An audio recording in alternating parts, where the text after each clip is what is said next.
Hoo-wee.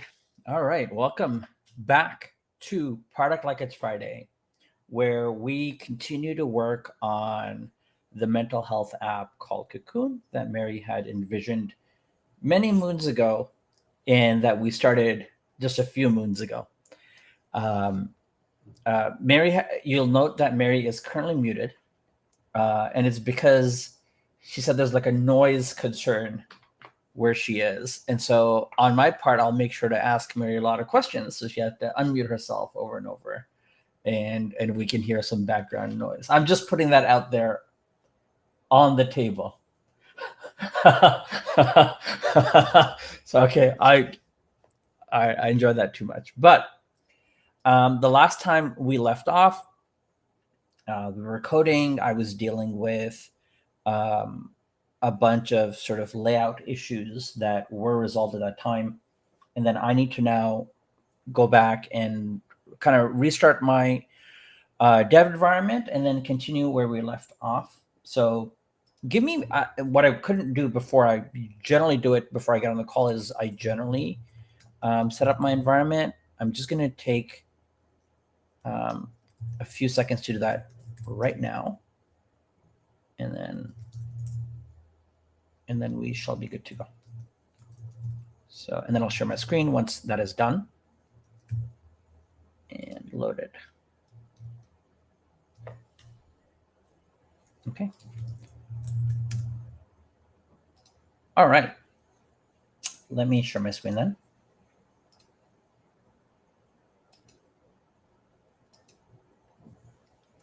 See, the funny thing is that I actually did have questions from Mary, and I'll get to that in a second.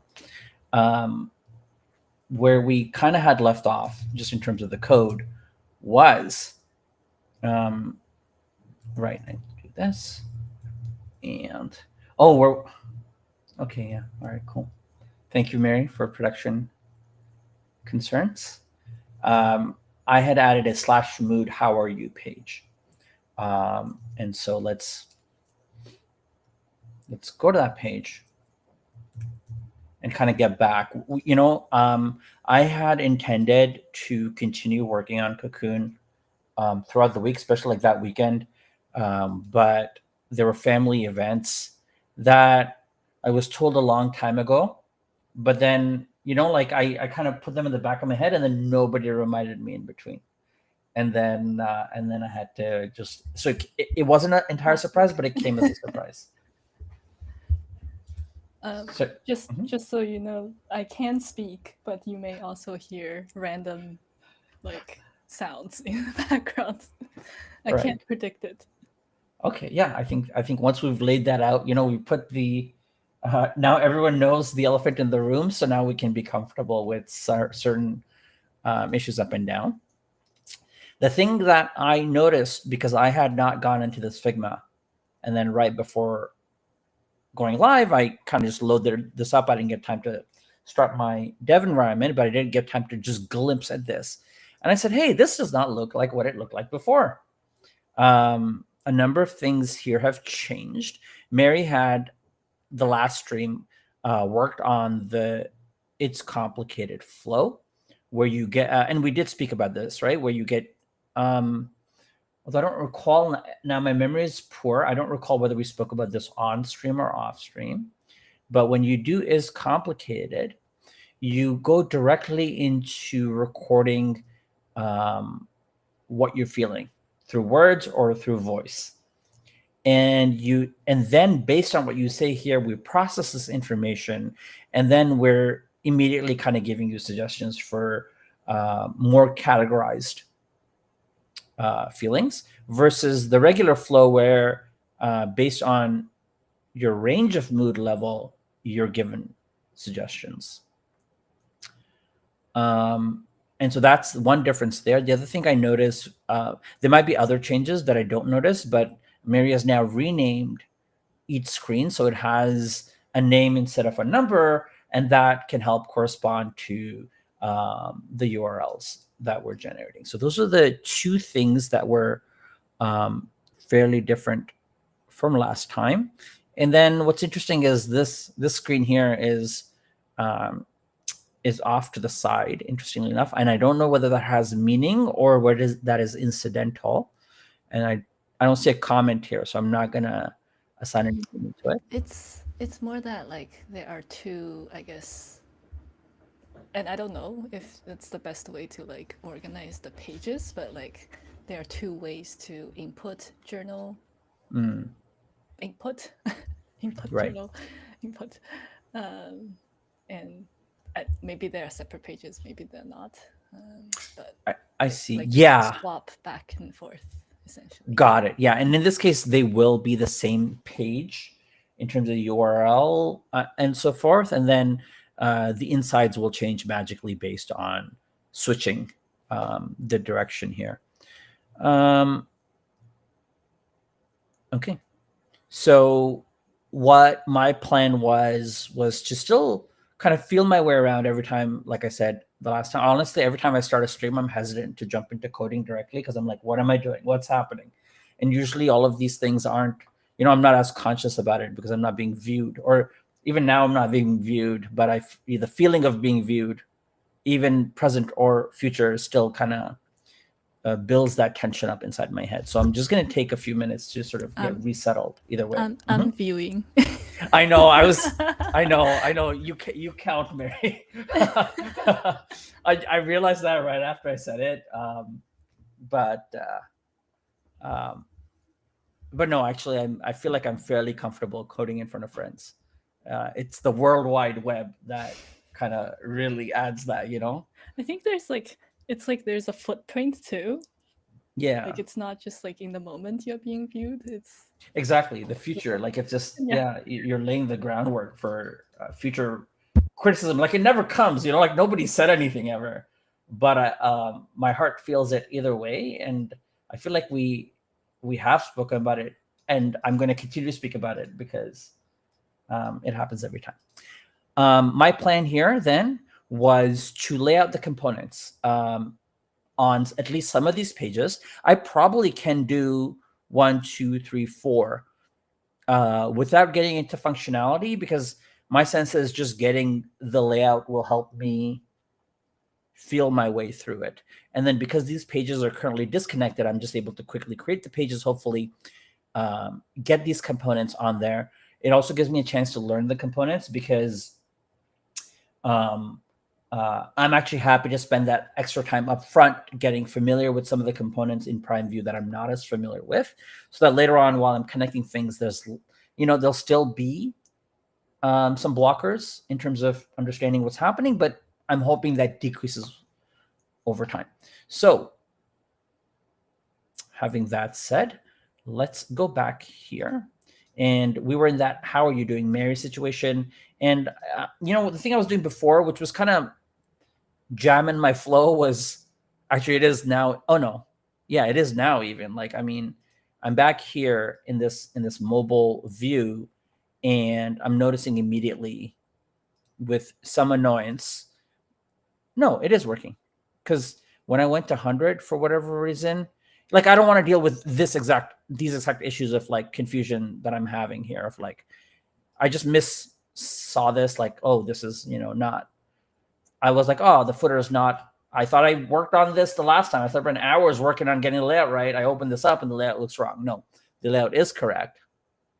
But this is exactly what I don't want to fiddle with early on, which is just like getting into the screen, not having the right size. A lot of my sort of dev is like feelings driven in a sense. I'm like, oh, is the spacing here correct?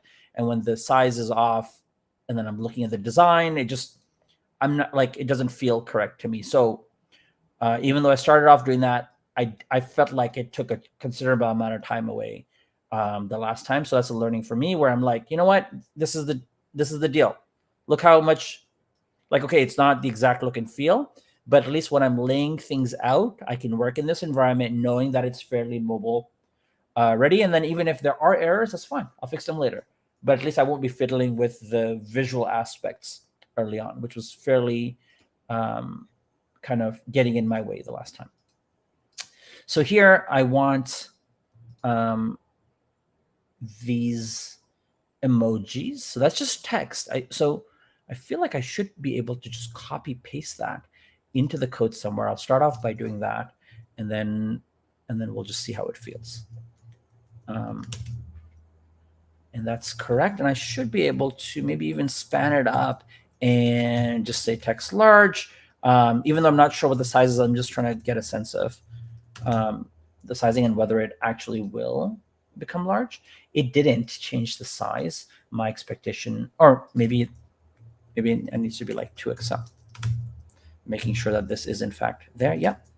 And no, I'm not seeing any size modifications here. So that means that I cannot copy that in the way that I would have wanted, which means I think I will have to figure out the icon set. Maybe. So let's see. Let's go into Prime View. Let's take a look at what they have for icons. And even like before last week, once I knew that I was ready to code, I had set these up, I think. And I had. So I see them in the CSS here. So that's a good indicator. So I did set those up. And let me play around with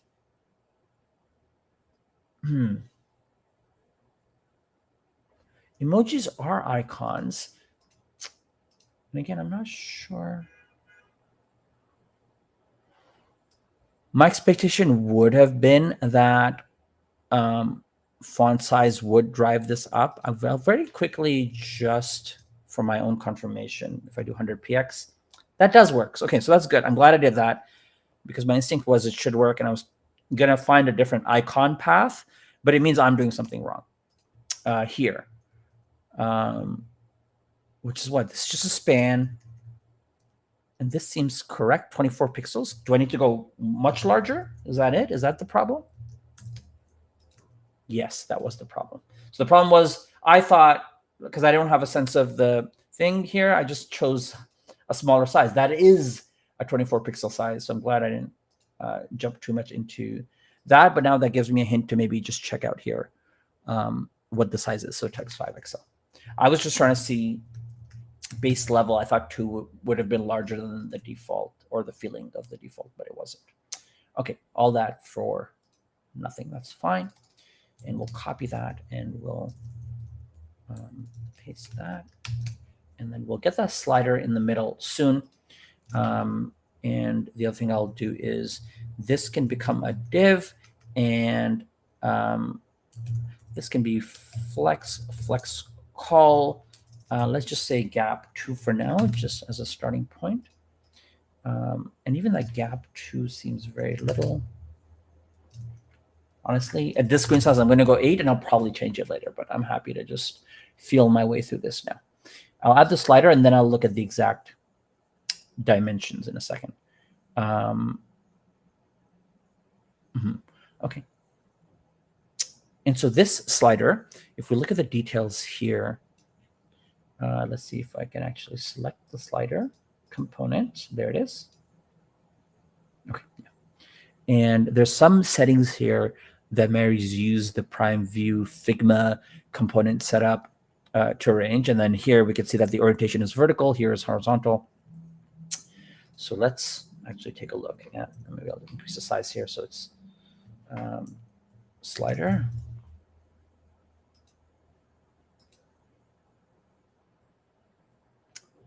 Okay, so the value is this. Let's see. Okay, we can slide it in a form, and it becomes part of the name slider. So the name will connect it to a form. Okay. I'm just processing. The thing I was thinking there was, do I want to use HTML forms, or do I want to really hyper commit to Prime View and use their forms, which probably will take a bit more learning? And I'm actually okay doing that because the examples here are all sort of Prime View form based. So I might have to do some setup there. Okay, this is great. So they've connected this stuff here. And one of the things that actually annoyed me about the Prime View site was I didn't realize, I was like, oh, they're giving me this code, but they're not giving me the full, component, the actual kind of view code here. And I thought, oh, maybe they just don't do that and I have to figure it out myself. That was my initial experience with Prime View, because I didn't realize I had to come here and click here. So, it's like one of those things where as a user, honestly, I would maybe have just, I know this design looks cleaner, but as a user, I might have just preferred the noise so that I would have immediately figured this out and not felt like a fool later on when I figured that out. Okay. And so now here's, the full component with the setup here. And just getting a sense of what this is. Okay, that's great. And then I'm curious to know whether this does point values, so decimal values, so it does do step values, so that you're like this, which maybe is what Mary had initially imagined. So it'd kind of be like 1, 2, 3, 4, 5. But let's see.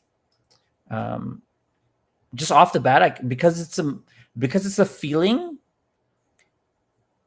my sense is it's better to be very fluid versus stepped, because it feels like I'm being contained, and I want to be free. I want to be like, oh, look at this, look at me go. I'm not sure if that's Mary's sentiment, but that's like, I just want to be free. I don't care. I'm very curious. There is background noise right now, by the way. It's not bad. I'm very curious about because I think you mentioned this last time too, of can we allow decimals?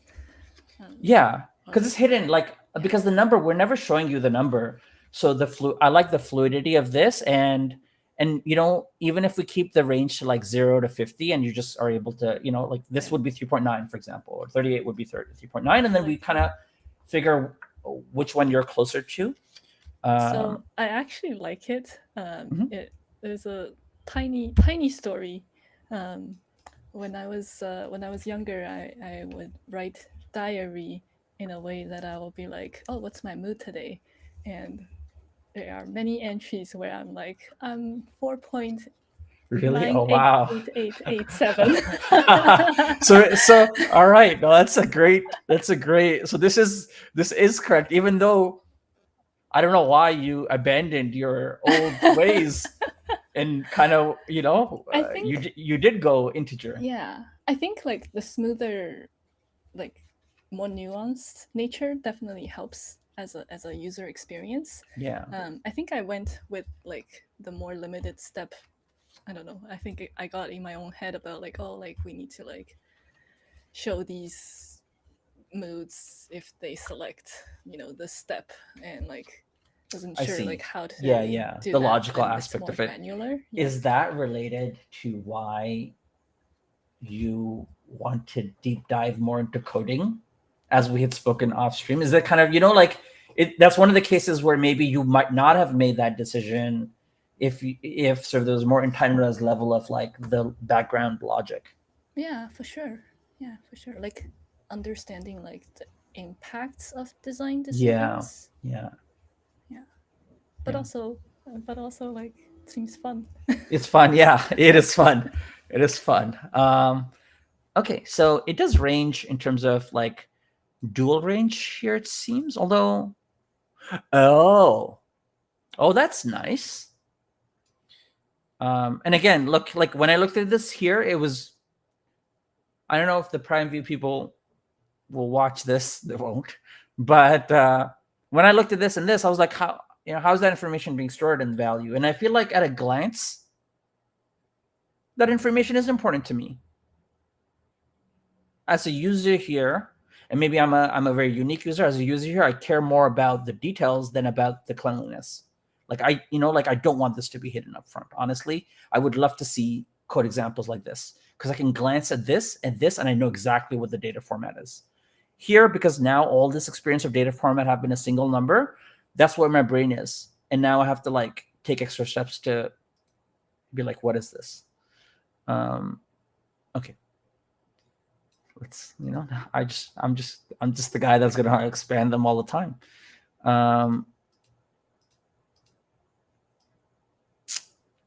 Oh, this is nice. At the same time, I do appreciate all these examples, which are great. It's just so, I do think Prime View is an amazing library. given that bit of criticism about the docs. Cool. And so here, I'm just trying to see. They got a select button with, because I guess because each one of these is different values, and and they only have like, it's not like they have multiple slider components. This is not a case where we're going to use necessarily in our app, but I'm just curious to kind of index it in my mind in case something like this becomes relevant in the future. And so they have vModel for the select button, and I guess that helps select the index. Got it. And then this is the index to the filter values. And then we're able to do this. Very nice. Very nice. Okay, cool.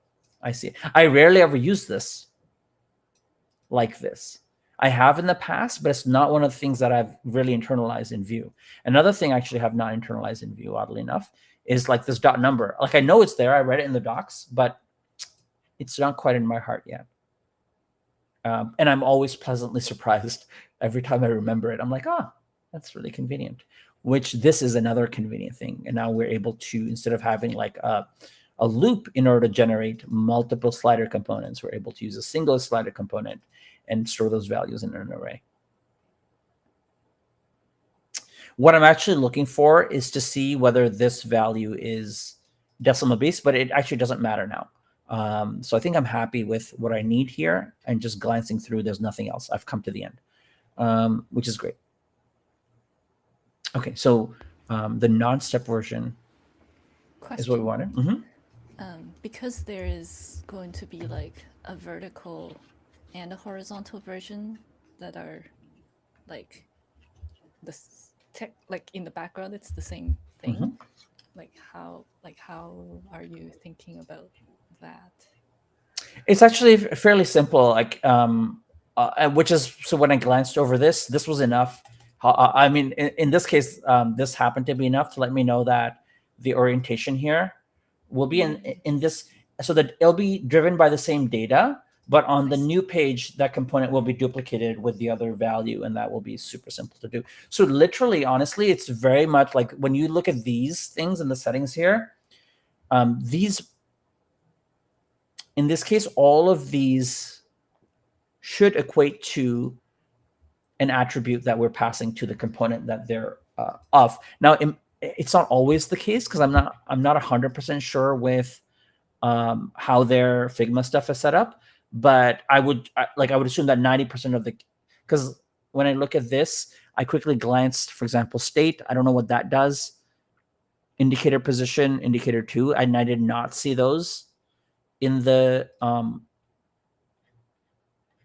API at a glance, but they may be there, right? I also did not see size. Oh no, there it is. I guess I missed size. No, it's not. Yeah, it's not there. Size of each step movement, that's not size. So, so that size, I don't know how it's making itself relevant, because I don't see it here. And then in the API, is the size there? No. So, which is why I wanted to be like, it's not 100% time that those are related, but generally they will be. Okay. So for me, the only other thing I care about now is max value. Like, oh, so it's always 0 to 100. So what we have to do in the background is then be able to divide by 2 and then get our point number.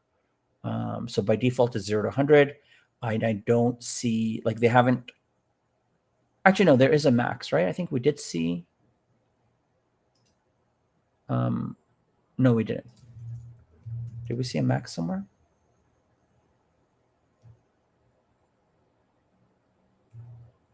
Yeah, there we go. So we should be able to do, I think I'll play around with the min-max values and then we'll see. But just as a baseline level starting point, we'll just do this. And we'll just get the thing in there in the first place. And then here, I suppose I'm ready to do the script setup business. And const value. And I'll change the variable names and everything. Right now, I'm just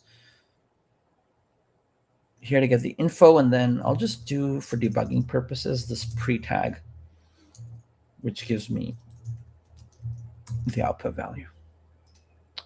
And here, this is what it immediately looks like.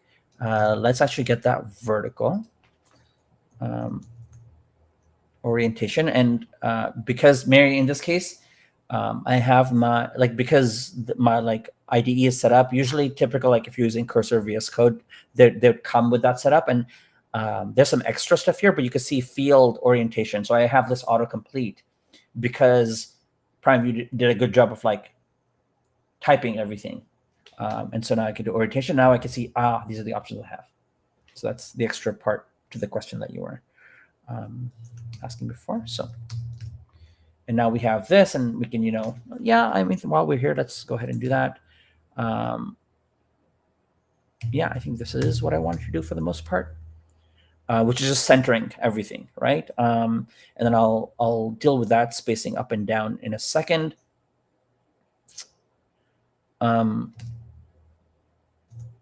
But in general, let's just see the design. So it's, I don't know how much influence I have or we have over the thickness and all of that, but I'm going to leave that stuff to later. So I'm going to do multiple passes, and I'm going to, I guess, in some ways kind of manage my time in terms of how much I get bogged down in any one detail specifics. But here's that number, and I just put, for debugging purposes, the number here.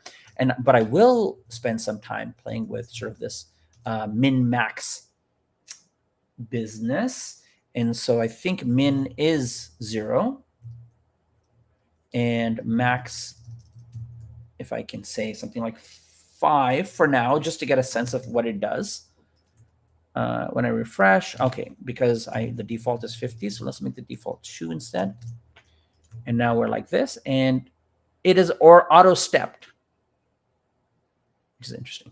So now I get the sense that maybe I can do something like 50, and then maybe here change this to 20, and see how this feels in terms of, yeah, that seems much smoother. And now we have at least a single point, which is great. Just so I get a sense of how it feels in terms of smoothness. What if I did 500? And now I think that's fine. Now we have 2 decimal points. I think, either one is fine. Do you have a preference, Mary, of what kind of data you actually remember, this will be invisible to the user, but it will be data that we can store in the backend. Do you have a preference for what scale you want, 2 decimal places or 1?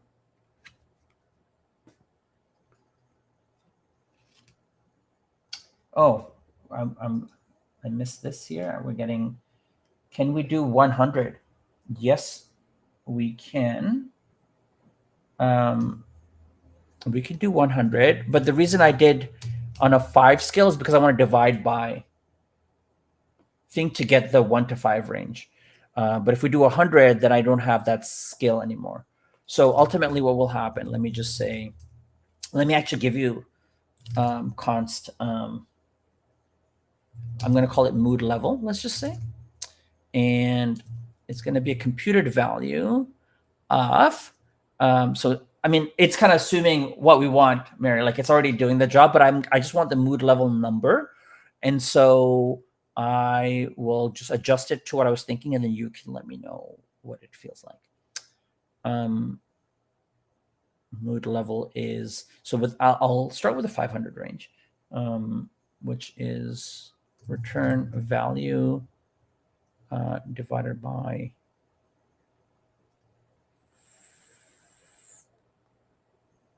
5. I'll do this for now. Yeah, this is value.value. There's no. I don't think there's a downside to too high of a range, but we don't know yet. In a sense, I think it does like there's one movement for each number in the slider, uh, or one movement for each decimal point, as we may eventually want. So here, if I can say mood level, let's just see what this shows. And so here, right, we can see that it's kind of it's a bit weird because I'm on that 100 scale. So let me just maybe go to that 50 scale, and then it's just point by. No, that doesn't make sense. I'm on a 50 scale. Oh yeah, sorry, I have to divide by 10. What am I doing? So now this will get me to, from 0 to 5 on that 0.1 scale, as you can see. And then here with the 500, and this being 100, it'll give me 2 decimal points now. So it was, and then that's kind of the, like we're getting 2 decimal point. Oh no, it's still going up by half. But so it won't be like 3.58. It'll just be 3.55, so it goes up by 0.5. So maybe 50, yeah. So you'll get something like, oops. And this is, it's a fine starting point, I think. So we have a mood level. And maybe for now, I can start with, and what I'll do is I'll let AI first decide, because I'll go like mood label. And I'll make this a computed value for now. And I'll just pick whatever it says, just for now. And then mood label. And so this would now start feeling like this.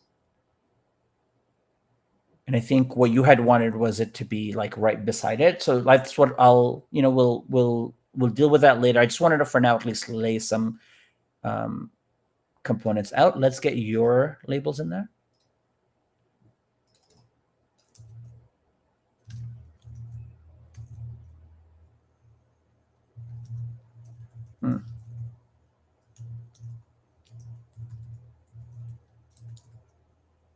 And let's see how good a job AI does if I just get rid of these. So it will do, oh, that's weird. It's using mood, it's using the overall value and not mood level. There we go. Yeah, that sounds correct.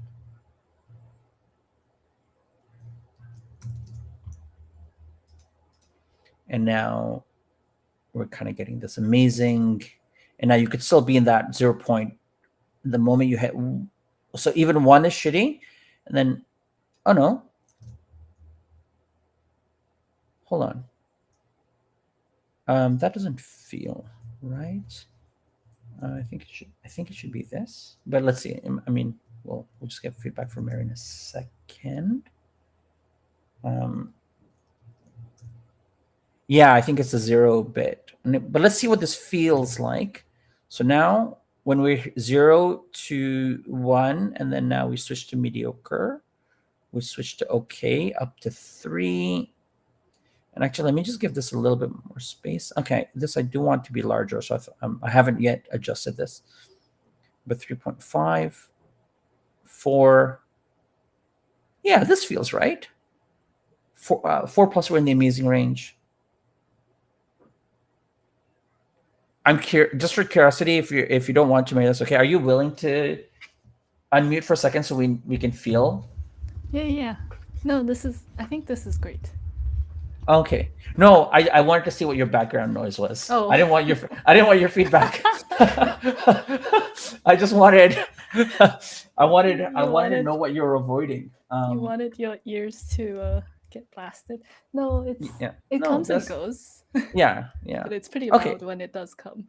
Okay, great. So for now, I am gonna hide the mood level here, and I'll just leave it like this. But I mean, I just want to throw the components on here. I think I'm done with what we have. Oh no, I need to add these complicated button at the bottom. So almost done.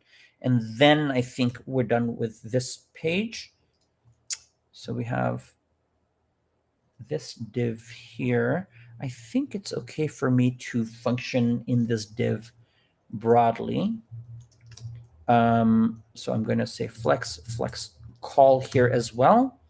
And then let's just see what that change makes it look like. Good, because I did want it centered on the page. And then I want to add just a button. I think no, index.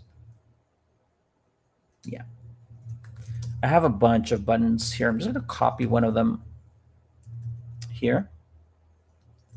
And then we'll see in a second how I can modify it. So that will be in its own div. Let's get that button in here. And it does nothing for now. It just, it's complicated. Okay. And there it is. So we'll center it. We'll do all that business in a second. The thing that I quickly wanted to check was, oh yeah, I'm actually happy, but that this H full ensures that this takes up as much of the screen as possible, and this always stays at the bottom. Although, looking at this, I actually should be in our footer. So we actually don't need this. It should be even simpler than this. Just remove that extra div. And then I don't know if I need this extra div, but let's see. Okay, that's great also. So now, okay, maybe I will just spend a few seconds thinking this out. Okay, which I guess this note no longer counts because we already did that work. So let's see. So this is, I don't know. That's great. Live, we're doing this live, folks. Okay, so this is a button. Mary did put a button in. When I look at this kind of stuff, you'll note that, I mean, even in the design, and this is where pixel perfection is tricky, by the way, for friends who use that term. And it's here, because even in that design, like visually it's like this, but figmatically it's like this. This is the range of that button. But usability wise, a tap here should trigger the button. And that's how it's kind of designed this way. But we have a comment from someone, Swayam Swarab. Can you review and give me suggestions on my portfolio? You know what? I think if Mary was ever up to it, I'm full of opinions. I have no design skill, but my design skill levels are down here off screen, but my design opinion levels are up here. Okay. Way up here. And, if Mary was ever up for it, I wouldn't mind a product like its Friday session where we just critique, review and give suggestions, to even people who ask, as Swayam has. Mm-hmm. I would like my own portfolio to be reviewed. You what? Really? Would you allow me? Would you allow me on stream to review, but with high levels of criticism, like super high? Totally. Okay. Oh wow. All right. But if you have a link, Swayam, to your portfolio, share it with us, and if it's safe to put on screen, I wouldn't even mind putting it on screen for a few seconds. But maybe later on we can review it in a future product like its Friday session. And it's up in the air whose portfolio we review first, Mary's or Swayam's. All right. So this button here, and so when I just saw this and even this, so my thing is like I actually want this button to be block level across the whole thing. So very quickly, I want to see. And honestly, it's like it's one of those things that sometimes is invisible, but the more you know, like the more you like the web, like HTML and CSS for what it is, it allows you to be fairly aware of these kinds of things. But just scrolling through here, I'm not seeing like all Yeah, encompassing. I didn't find like a full width button Yeah, in the option on it. Figma Yeah, yeah. components either. And I don't think they have by default kind of uh, a setting for it, because as I scroll through the buttons, I'm not like seeing an example, which is not to say that it's not uh, maybe somewhere in the API they count for it, but I'm actually first happy to just fiddle with it. Mary did select here for this button ghost variant. So here I feel very comfortable, like without even going back to the docs, Mary, to be like, oh, variant ghost, from what I gleaned from the docs before, that's what it is. So I can just go here and say variant, and then see here, I would have expected ghost, but I'm seeing text. Let me try ghost first. It might be that they changed certain things in between the Figma file that you have and what they actually have in their thing. But I think what they changed it to is text, because now that looks like the ghost version. When you hover over it, it does have this gray hover over, which I think is nice. But yeah, I think there's some variations in the Figma option settings that they have, and they might just not have updated, because they keep updating sort of their flows. Okay, so now let me get that centered at least. And here, actually, I am fairly comfortable just using a div, flexing things out, and doing that, so I don't have to accommodate for a number of different things. And then the last thing I will do is center it. So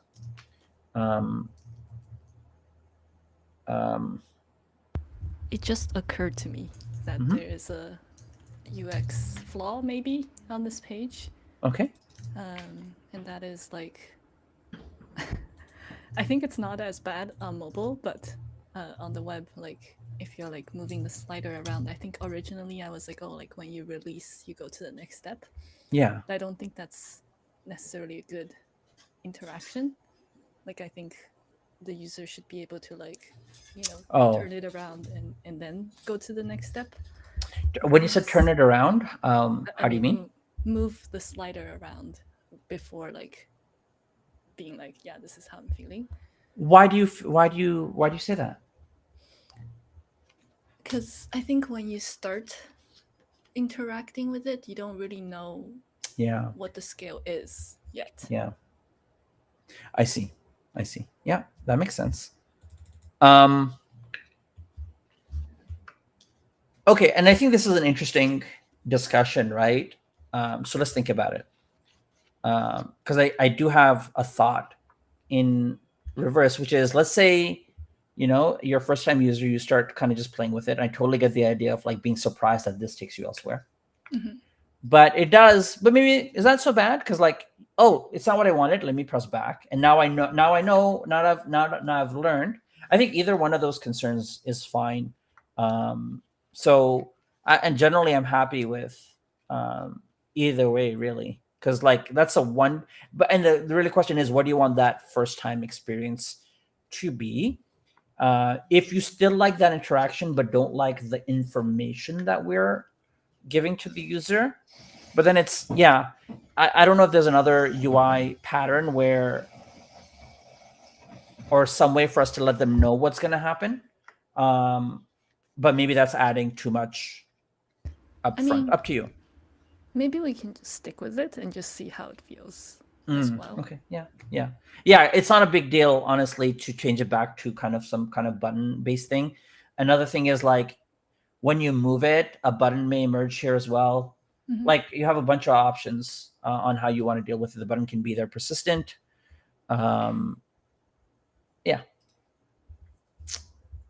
Another, yeah. With buttons is interesting.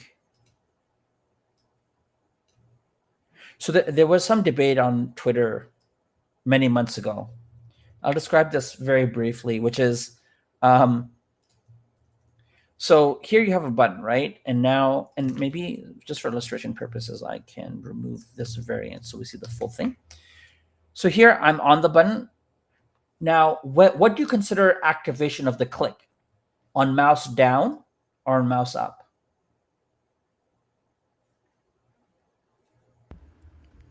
So when you say mouse up, it's like after the mouse down? Yeah, so this is, so if you can hear, like now I've clicked and my Can't mouse is hear. down. Okay, you can't hear. So here I've clicked and you can make the sound effect yourself. yeah, click. And now my mouse is down and now click and I release it, right? So should the action occur on the moment you hold, like I'm holding the mouse button down now. I have not released it. My finger is still pressing on the mouse button. And now I release it. So now should the action happen on mouse down or mouse up? When have you actually clicked the thing? My take is that when you release. Yeah.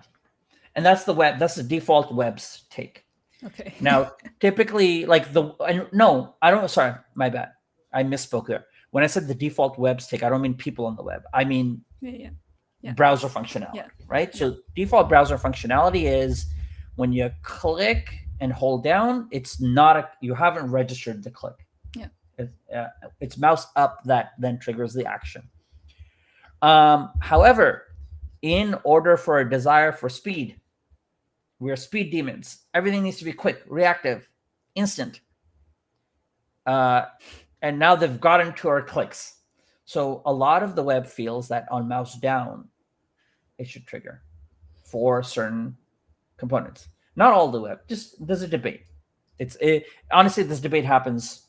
It's an old debate. It's not a new debate, but it's just a more heavier debate, it feels like now, because a lot of libraries by default are kind of doing that. So one library author of Tailwind, Adam Wathan, I'm not sure how to pronounce his last name, but Adam, he was like, oh, when I use these other libraries, the drop-downs react instantly when I click. So it feels faster, but ours feels like it's slow. Why is that happening? And he was like, oh, I realized that it was, they react to open the drop-down on click and not when you let go. I know I'm harping this a lot, but it's actually like, I actually really like the web by default. And generally, my philosophy is to follow what the web provides by default. And if you want to do something else, you ought to have a really good reason to account for that. I think one of the things that the web does provide is when you click and you hover out and you click off, it doesn't register the click. Yeah. And so you don't get that anymore if you instantly react on. And then how does that, affect? Are there potential accessibility issues there? Like, I haven't thought about it, but those are all these things. Like by default, all these devices also function based on the default nature of the web. And so what are user expectations broadly? Like when I hover off and I let go, which is kind of, it's not unrelated to this, when like, and so I was just quickly testing if I hover off and I still go up and down, by default, this component doesn't honor that. It still does my click regardless of where I go. So I was like, oh, what if we just kind of did the natural thing, the natural web thing, which is if you're on your phone and you moved your finger off and left it, we wouldn't register it, but here we would. But by default, this component doesn't do that. I know it's a long-winded story I told to do that, but it was actually relevant to this, which I would have still liked, preferred if this component by default did it, which is like, off the component, and it doesn't move it. You have to be on there, and then that's a implicit contract that we have. But now we just have a story. All right, let's get back to this complicated button. And I'm going to spend a bit of time, even though if it takes a bit of time, to just make this full. Quickly, we'll look at some of these button tokens that they have here. I don't think it's a token thing, honestly. Wouldn't be an API thing either. So, or maybe I'm wrong. We'll see. But how do I, so now that is full. One thing that I don't love is, so can I even do H full on a button? Seems like I can. And I'll look at this part later. I'm happy with this going this far and it being this relevant. Is I still don't like this border here. Like I feel like all of it should count as the button. And currently only like, if your tap registers, all of this, your distance should be okay for a tap. But if your tap register here, like for me, this would be annoying. I think the mouse goes here. And if I clicked here as a user, I'd expect it to be a button. But that padding there, we will want to remove. Oh. Can I do this? So yes, but now the spacing looks weird, and so that's fine. We want margin. No, we won't. I'll figure this out in a second. Oh, yeah, that happened because there's default padding around it. So what I want is to, what is happening here? My keyboard just started doing things that I wasn't expecting. Okay, so maybe if I do just get rid of the padding and give it margin instead. That's not what I expected. Oh, okay, yeah, I won't fiddle with this. This will come in later. I'll just leave it like the way it was, and we'll figure out the fullness of this later. But I'm happy with the overall layout.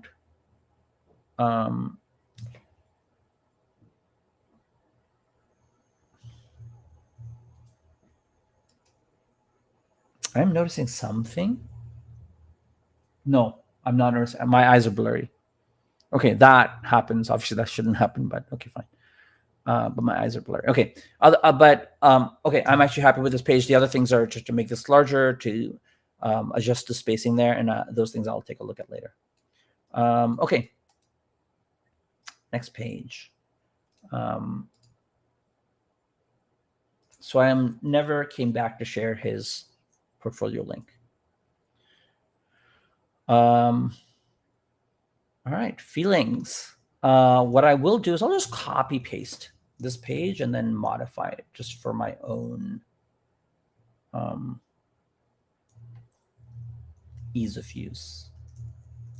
And it will mean that there's some duplication of this template here. And if I want to extract this into its own component later, I'll just figure it out. But for now, I'm happy with that duplication, and then to copy paste, that's fine. All right, so let's get to that feeling screen. Which is exactly the same as the screen for now.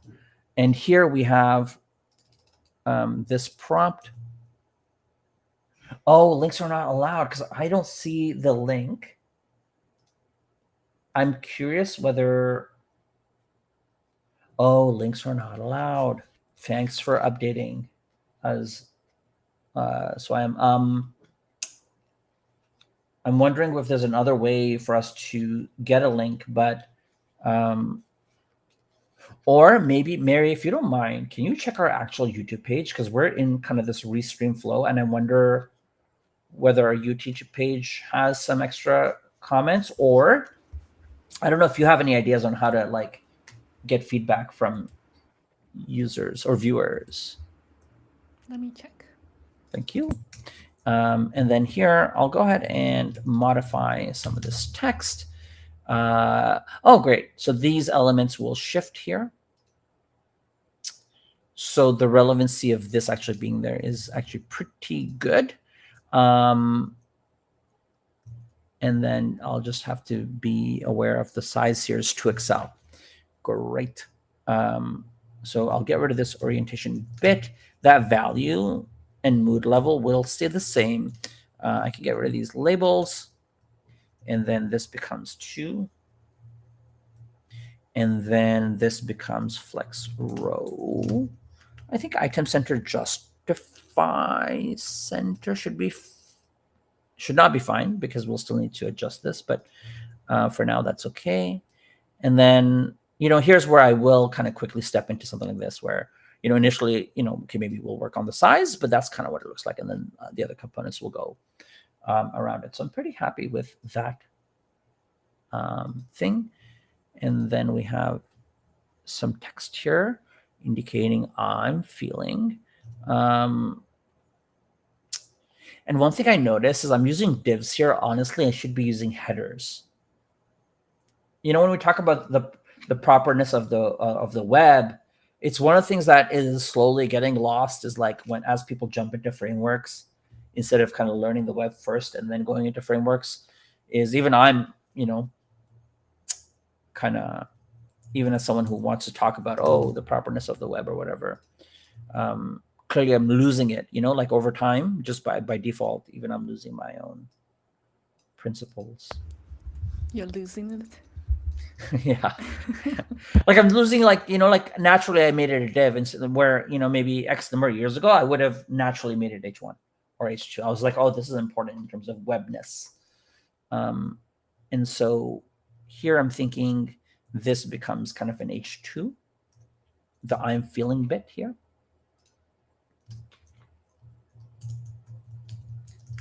Not necessary to do it this way per se, but it's also nice. We will give it some class. Let's see, it is Excel. And I want to match font medium, correct. Yeah, that looks good to me. I don't know if I need to text center just yet or deal with, because I have it flexed here, so we'll see. Because it's flexed, everything is spaced out, and so we're seeing these things come in here. So I will probably, let's just take a look at this. Yeah, I will text center it for ease of use. I'm not sure about that margin top just yet, so we'll figure that out in a second. I really would have thought that this would have gone to the center. But now I am losing it, because it seems like when I refresh, it starts at the center and it zooms away. And I do not know why that's happening. I'm not going to look into it. I'm not going to look into it right now, because that ends up taking half an hour or whatever. And then we're like, so let me just lay out the elements first.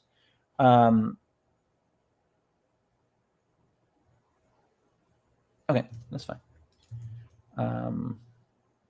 So what I'll do is over here, I'll just create a feelings list, which will later on come in dynamically. But for now, I want it to just be hard-coded. And so I'm actually even happy to just, this is where AI is kind of useful. Like, like the values of these aren't important to me right now. What's important to me is just the layout.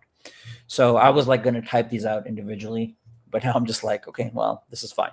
So the relevancy of and later on when we get to it, now we'll make the connections, we'll generate the feelings, and then we'll do this. And I like generally this approach of coding sometimes, because without doing sort of any backend or processing work, we do quickly get a sense of the UI in code, which is nice. Okay, so I'm feeling, and then we have buttons. So let's here a div can make sense. And do I want a list? Yeah, let's fine. Let's see. Let's go with AI here. It's going to make a list, not in the way that we want just yet. Something weird is happening, folks. And I don't know why. Like, some styles are being loaded later and then being ignored, which is upsetting me. I know I said I wouldn't look into it, but just give me half a second. Okay, now I refresh and it's stuck. Now I refresh again. So I did need to restart the server there for some reason, and I'm not sure why. But actually, I'm content with that. So a few things we don't want from the AI. We don't want a disk list here. I won't argue about the padding just yet. We'll keep it that way. Even this, we won't argue about. The thing that I want in here is for this to be a button. And the button we want for example, is here. So we want variant outline by default, and when it's selected, it becomes. So maybe some interactions I will work on that don't necessarily require a backend. So okay, let me copy this button here, and then the label can be. No, that's not what I want. Some of my shortcuts are still a bit weird. Variant outline, is that still? Yeah, outline, even though here in their thing they have outline. I don't want these fulls. Let's see what the button ends up feeling like. Yeah, so I can get rid of this label here. These are the buttons. Okay, great. But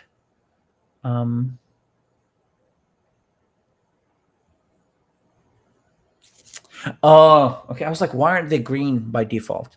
They're not green because because I didn't. I have my theme isn't like I modified that. So maybe I can go out. Let me take some time right now to. I feel like it's worth changing because I was confused. I'm like, why is this not happening in the way that I would have thought? And maybe I do need to restart the server for this again.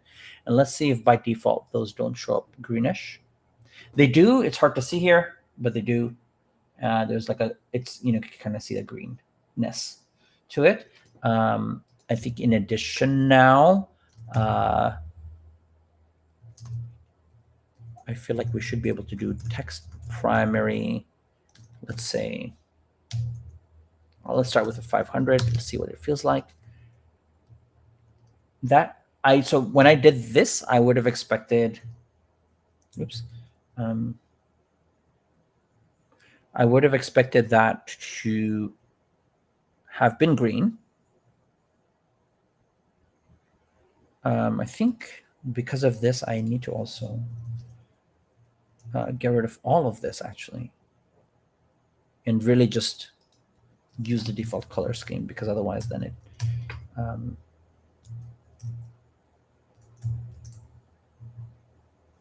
the reason I had set it to that's what was happening. Okay, great. So when I removed all the configuration, it kind of does behave in the way. Let me see if getting rid of this also now aligns with the default view, which is okay, great. Okay, I'm glad I did that at this stage, because then we're now using this. And then let me see in terms of space. This is flex row with a wrap. And so I don't think it's helpful necessarily to have a UL.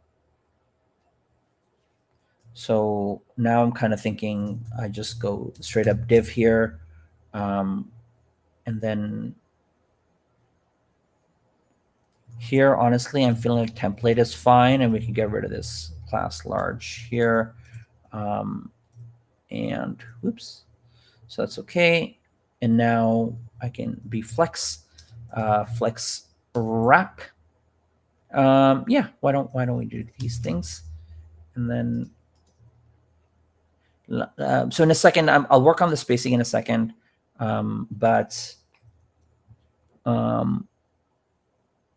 Okay, so now the idea is when you're in this mode, I mean, maybe I should work on that. Should not.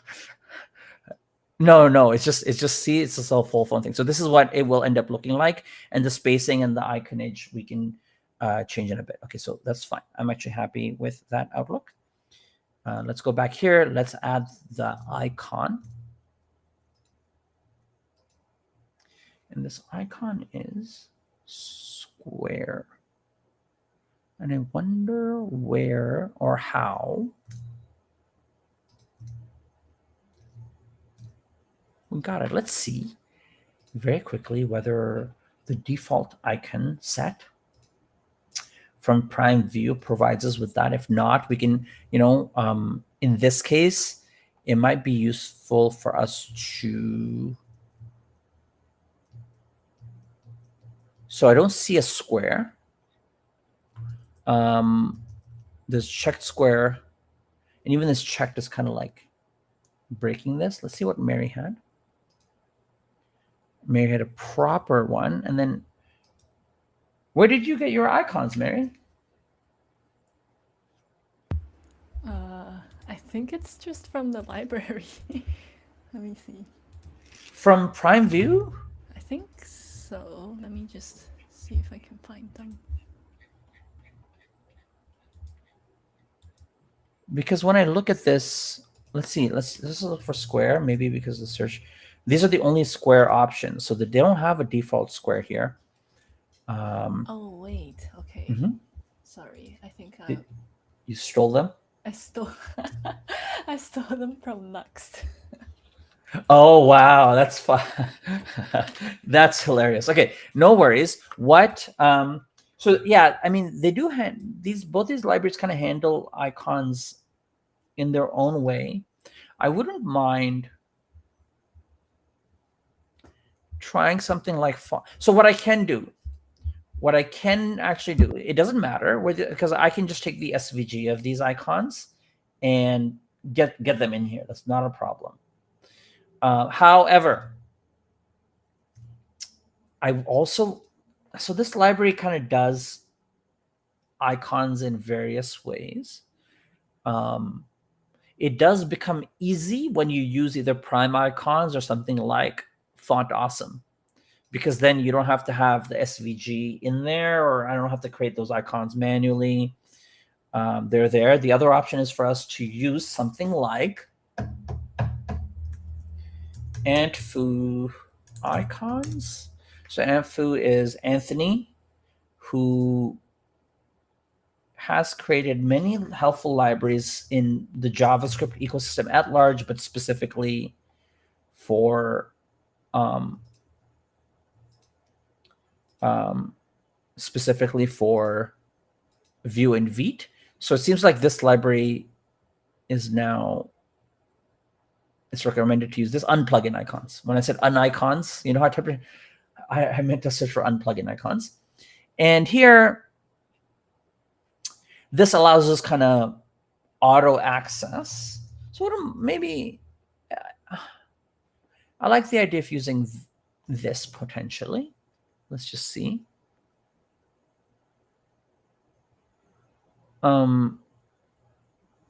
Unplugged icons next. So I can install this as a module. And then that should be enough for me to use. See, I wouldn't. Yeah, it's probably not a bad idea.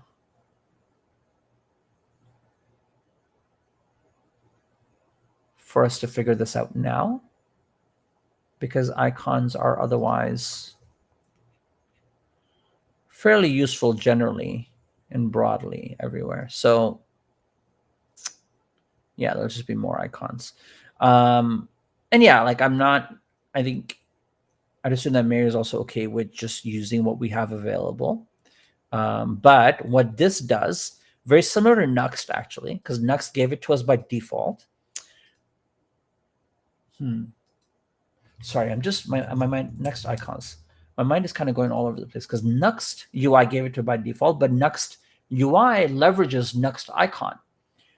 And then Nuxt icon gives us the ability to do things like this, where I can say icon name, and then the icon set and the icon name.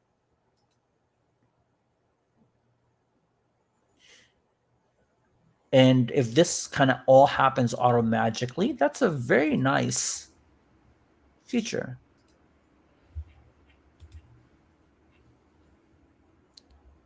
Is there an equivalent icon in Prime?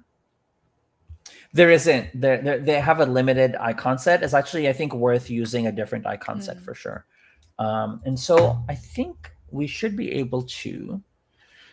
Let me just. I think this should be fairly simple to do, and then I can make it so. So they support all these icons via Iconify, which is similar to what Next UI did because it leverages the other Next libraries, and so. Whatever icon set we wanted to use. I think even if we use unplugin icon, I feel like they use similar things. I guess this is searching for the icon set. This is searching for the icons. So, and then I think let's just see the one that looks most like what Mary had for the checked version. Square check.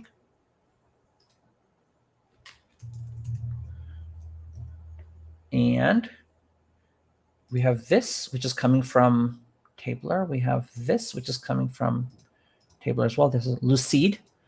I think Lucid was the one that the Nux UI was using by default. So, okay, this is great. So once we set this up, this should be fairly simple to use. Yep, okay. No, that's very nice, actually. Okay, so all I got to do is this. Come down here, install this. I actually will, additionally, I might as well do it now. On my Nux template, also run the same command. Because my default template, I kind of wanted to have icons. So now I don't. The next time we spin up something, I don't have to think about icons. We wouldn't have to before if we didn't switch to Prime View, but all that is fine. Prime View is actually, from my experience thus far, a nicer library than Nux UI. No knock on Nux UI. It's just for, I think it, for my personality, you know. I'm not saying it's better objectively. It's just personally. We're a better fit, okay? But why? Huh? But why? One is, that's a good question. Okay, let's just take 2 seconds to be fair. So Nux UI is actually very great. Like by default, it's very nice. For me, I remember when I was dealing with certain modifying aspects to like even modify the button or what have you, it took me longer to get associated with their internal API. And it took me a while to wrap my head around that. So it was just me. Like, I don't think necessarily their documentation, I don't think anything would have helped. It's just, I feel like I'm probably used to in the past having used similar things to what Prime View provides. Prime View does have a wider set of components with even like wider integration, like Chart.js, for example. It's not a big deal. Like you can get these in Nux UI fairly easily or quickly. I do like that Prime View provides forms that integrate with Zod and other things, but I think Nux UI also, like I'm just saying I like this, but whatever. If Nux UI might also do the same. So it's not, it's actually, it does do the same. And I remember that because I used it from before as well. But they do have a larger component set for sure. Even something like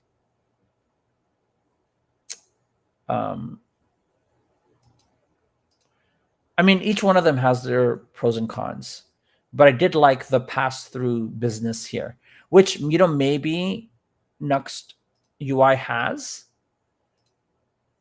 But so this is like one way of overriding it. And I felt like I spent a long time actually trying to figure that out. Whereas once I figured it out once in the pass-through for this looks very similar, but they make it very simple to do this pattern, which I really like.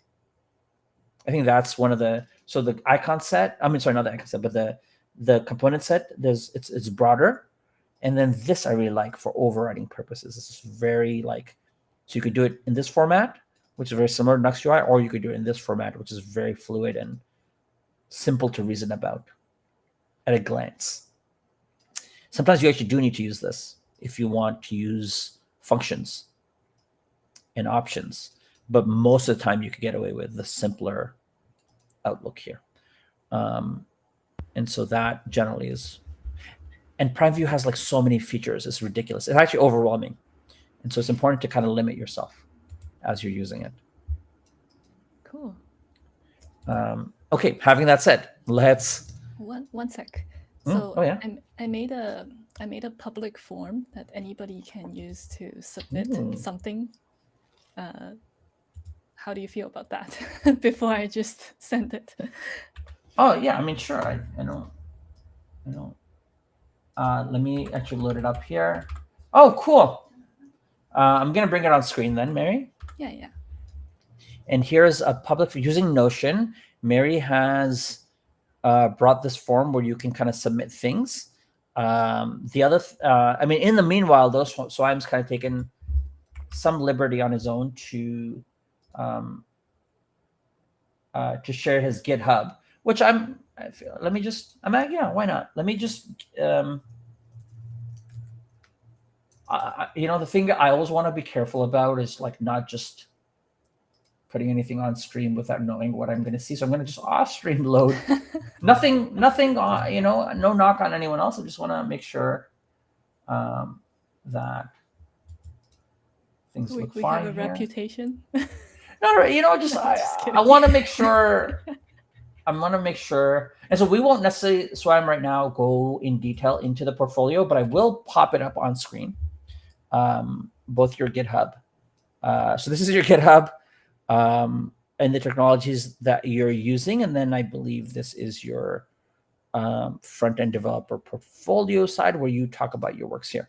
But I won't go into like any critique or feedback just yet. Just highlighting what you do have, and maybe on a future stream, we can, first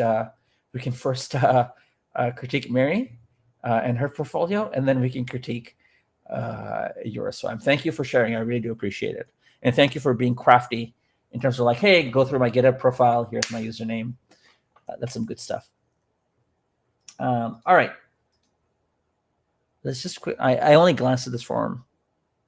Love letter. Send me love letters, people.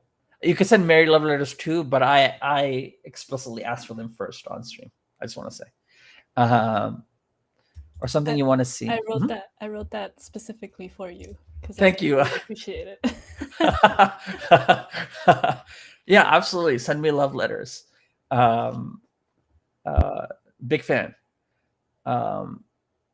Okay, yeah. Cool. And yeah, now we have it in here, and I believe in the future we can also adjust that so that it's on our description.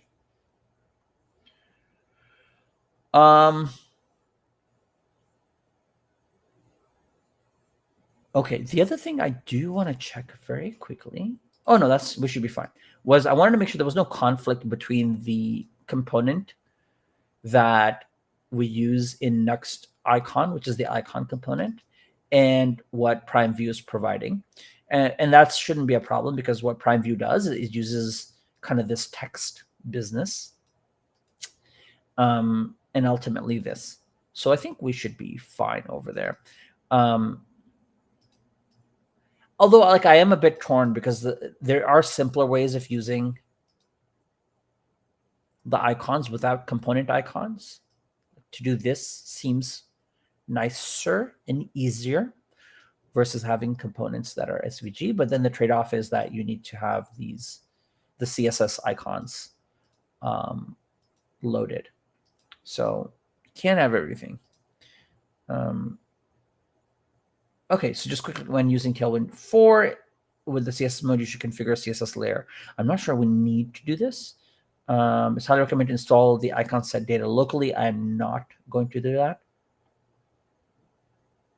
I just saw something flash on screen, and then it disappeared. It was me accidentally clicking on my own comment. Of course it was you. Everyone here knows it was you, Mary. Okay. Okay. Okay, cool. And you could kind of indicate what server bundles you're using. Not a big. I'm just scrolling through just in case there's anything I need to register in my mind for any reason. But I think everything here seems fine. And look, Aunt Fu, whose unplugged library we're using, is such a big contributor to the Vue ecosystem and JavaScript in general, to be honest, along with other folks here. I don't want to just like, oh, I see these names often when I'm looking at kind of GitHub repos or GitHub issues around the JavaScript/Vue Vite ecosystem. So I guess thank you. All right, so yeah, I think this should be fine. I think we have what we need here. I've installed it. I have set it up here, and I'm going to restart my server here. And very quickly, I'm going to also configure this in my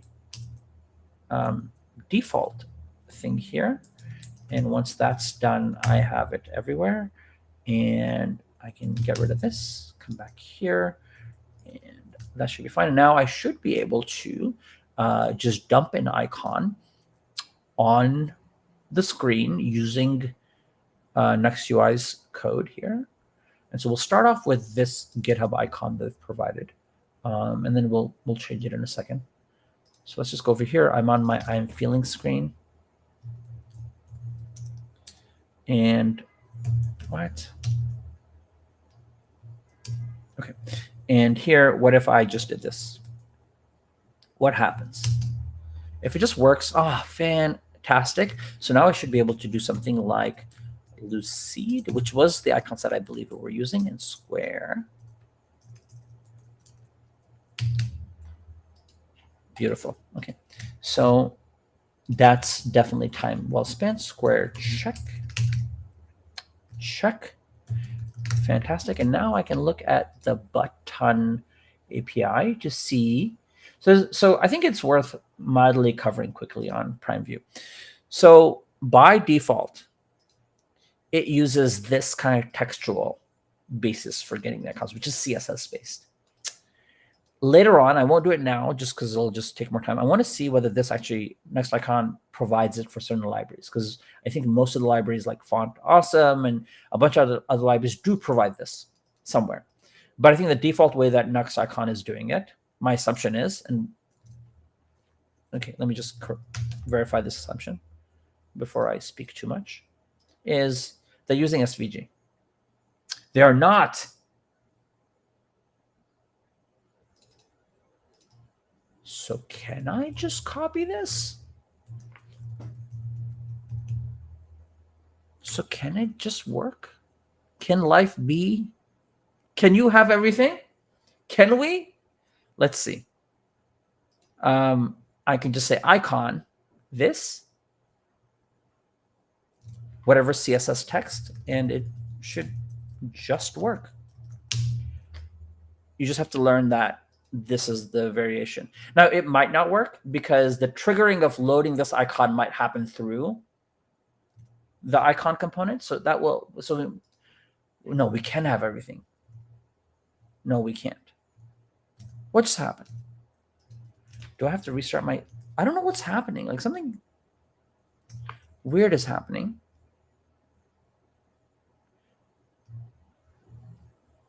You saw those icons, right? We all saw those icons for a second. And no code has changed on my part. So what? See, oh, I think I know. So I think it flashed because my assumption might have been correct, which is that the icon component helps load it based on what's here. So you can't just, so we can't have everything after all. But I think we're this close to having everything. We just have to do some more discovery. What a roller coaster. I know, right? But that makes sense. Like, and here, I think this is an interesting part of like, making assumptions, having a mental model, verifying, and then like having it somewhat be close, but not exact, and how mental, like, and you do this in coding all the time is like, because you only have so much information without getting into documentation. And that instinct to like, oh, I have this mental model. Oh, let me quickly verify it. Oh, yes. And then I go one level deeper and that mental model is not broken. Like it was only useful until, and now again, it's broken, but it's very close. So it gives me hope. There's still hope, folks, even if we can't have everything. So for now, that's fine. And let me just bring this icon back because I'm going to use it in a second. And the reason why we flashed here, because now it's loaded on screen. And when I put it here for a second, it flashed because it was in the page, let's just say.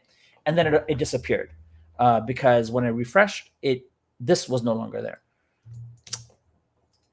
let's just verify that as well, because I don't like being purely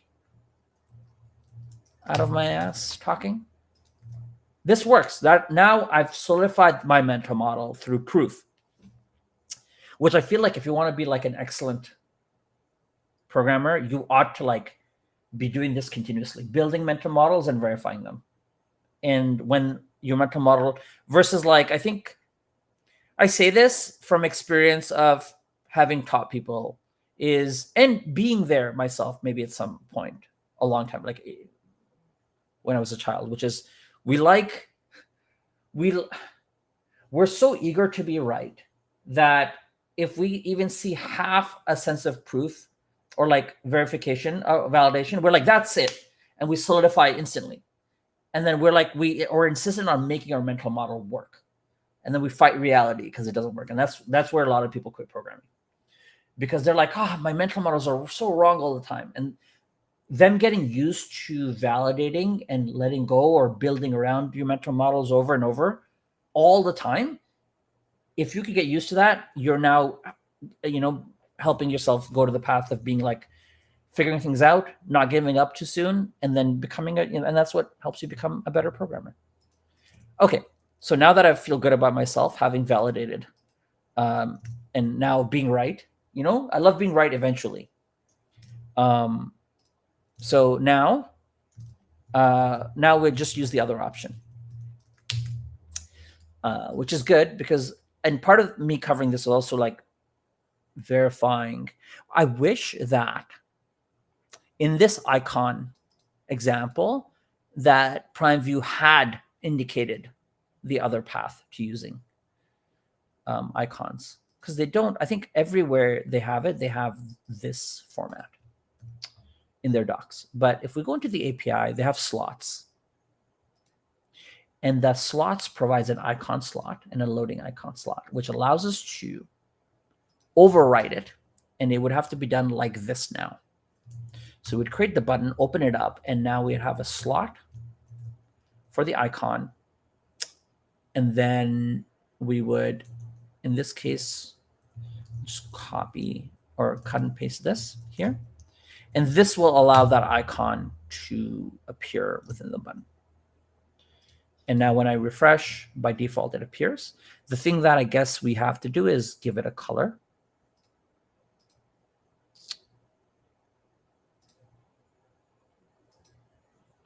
I just want to see what that color is, in fact. The color might be coming from here. Outline primary. So the color is this. Just primary color, P primary color. Okay. Can I do that? No, it's this. I didn't read the code. That makes sense because the default example had an override style, which was black. So it does work by default, which is nice. Cool. Although that should not be checked by default. So that is the case. And now when I click it, it should check. Maybe I won't work on that interaction just now, because I think everything that I need to make that interaction work, I've learned. So I'm actually happy with that. And I can just continue with kind of dumping components. Whoops, where did I go? Okay, so yeah, I mean, once we click, because now I have to store information for each button and whatever, and then that becomes its own thing. But for now, I'm happy to drop these two buttons at the bottom, space them correctly in the footer, and then, call it. I mean, not call it a day, but call it a page at least. Even I'm not even concerned about the spacing here, because that's fine. I can do a pass through. We've learned enough. Feelings, Mary? Are you hungry? I actually am. Yes, because I did not. It's one of those days where my feeling hungry to actually eating pipeline was not functional. Let's just say. So I will eat shortly post stream. But we started at 5, right? So Do you have a snack? I do not have a snack. I have some water, which I will use. Hmm, No snack. Sorry to disappoint. Um, that's all. that's all, Your Honor. The defense rests its case. Um, okay, so we'll get these back buttons. This is another text-based button, although I feel like it will be outline-driven here or ghost-driven here. That's fine. And this one, I'm curious how that color got into this button. Because the color set is here, but, and it's UI secondary, so that's fine. And it's color, but our friends at Prime View have their own coloring scheme based on severity, which at a quick glance does not seem to include the color. Oh, unless Mary changed. Did you change that blue to the secondary business? Because it says UI secondary on the here. That's so weird. Oh, hold on. I think maybe I just need to reset it. And UI secondary looks like this by default in there. That's so weird. Okay, in their UI kit, it's blue for some reason. But Yeah, I'm no. happy for it to be that instead. Okay. Because Yeah. I actually don't like the blue. Okay, great. Yeah. Because it kind of, it generally feel like info button. They might have updated their UI kit, or it might be the case that at some point we might have to go through their theme designer to just because even that outline / text difference. So we might have gotten an outdated UI kit. So you're gonna have to start all over at some point. I don't need the Figma to be perfect, Perfect, yeah. But it does help. Like I think if those always match, then it's like less overhead for me as I'm reading the options. So it is actually useful. But it's not a big deal. But it is useful generally. All right, let's replace the is complicated with the buttons that we want, and we want justify between. In this case, have two buttons.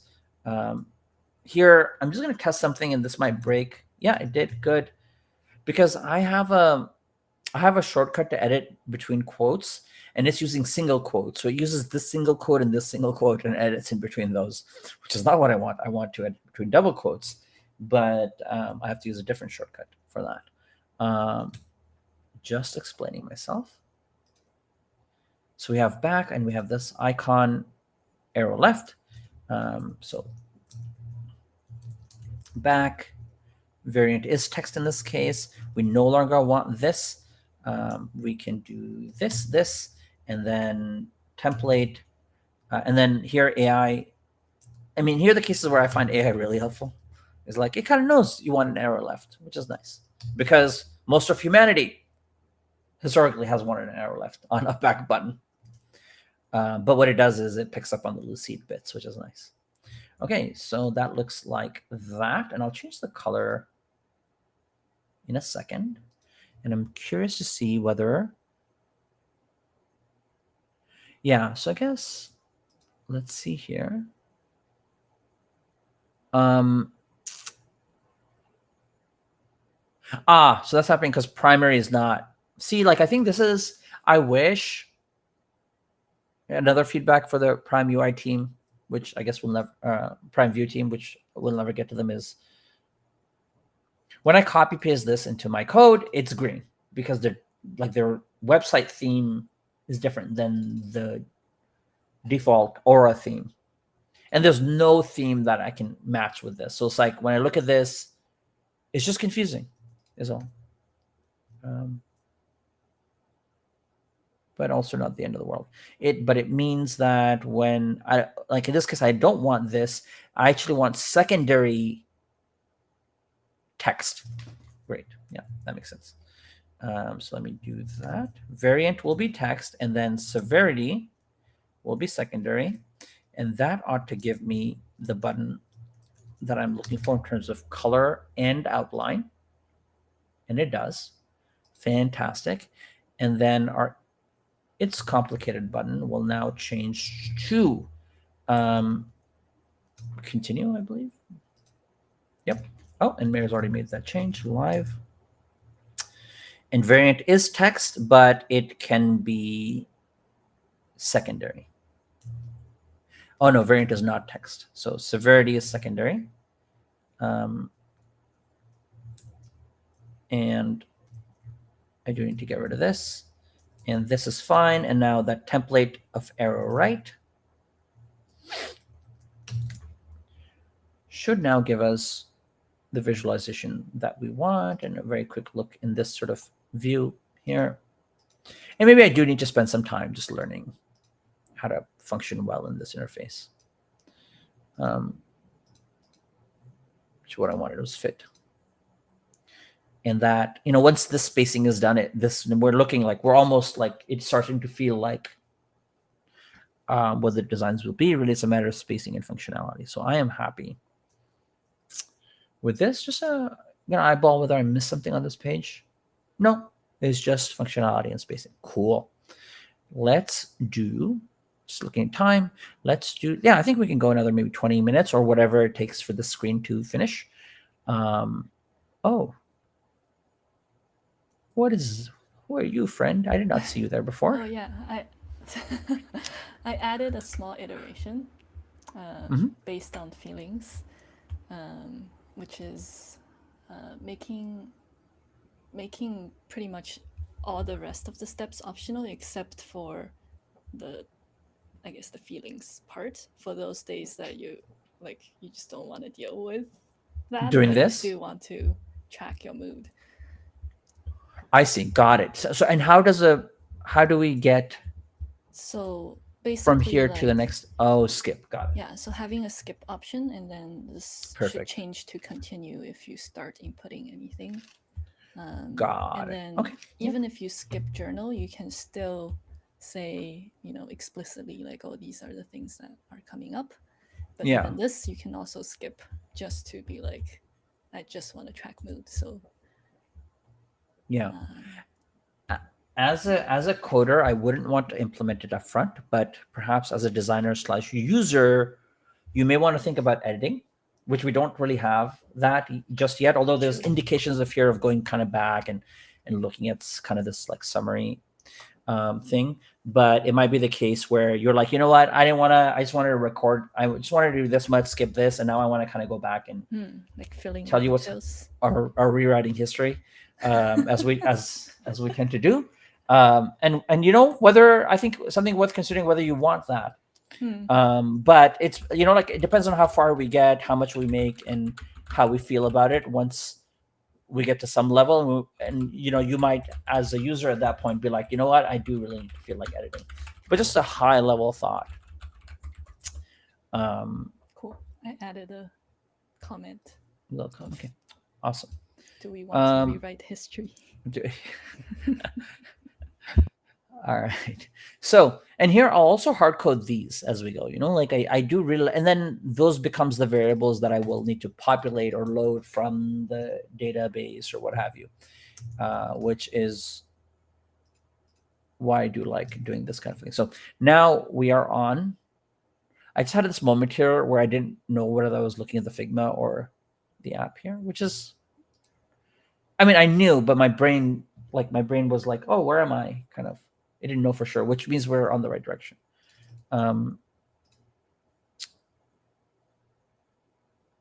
Journal. Okay. So in here, I'll do the same thing I did before, even though there's more elements on this page. And I have unused variables, whatever. Like I said, not caring about being clean just now. Journal.view. And then let's load it up, and we should expect no change from the previous page. And then let's start editing.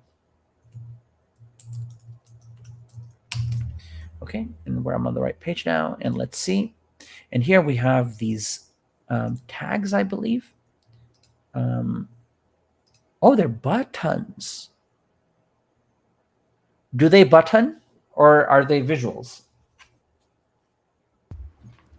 They are visuals. They're visual. Oh yeah, because if nothing happens when you tap them, we should see if there is, I think, a different component.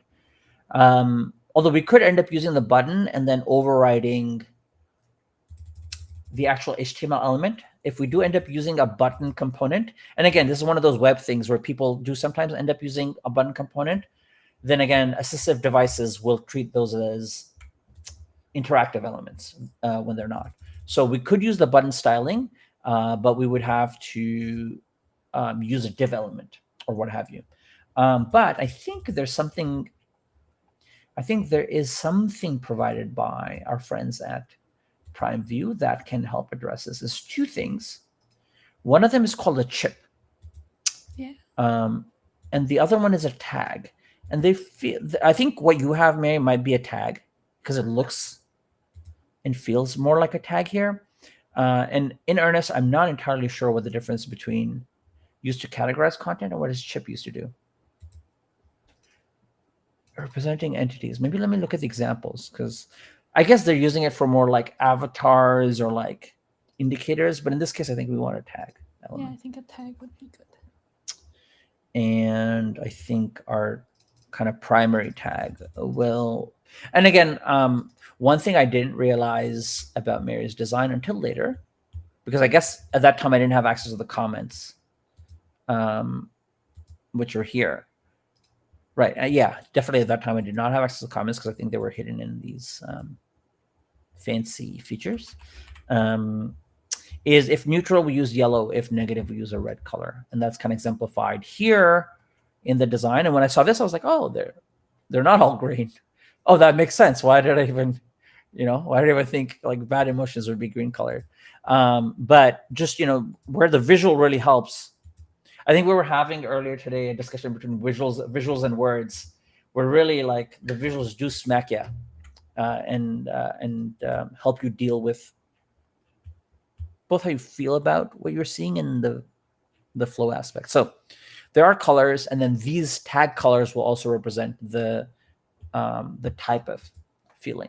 Which again, we're not doing any of that just yet. So a lot of things will change as we make this functional. Because even now, I know I did this, but really it should be something like this, right? Which is like the name, not the icon, but the category, right? Something like this. And then, okay, so AI is helping me complete it, but that's what the data structure ought to look like. And so I'm actually happy to fill some of this in and maybe make a mild change here. And so I'm going to get rid of this here. And now I have to realize that it's actually the previous page I want to change, which is the feelings page. Let's go here and actually edit this. And I might not, so there's neutral, positive, and negative, which I'll use for now. I think Mary had, or no, maybe I will use Mary's. Neutral, negative, and positive, it seems. Okay, great. If negative, so and then the opposite. Okay, perfect. AI knows what Mary was thinking. And then here, we can see that this already breaks because feeling is no longer a text. It's feeling.name that we need to pass in here in order for this to work because this is expecting text.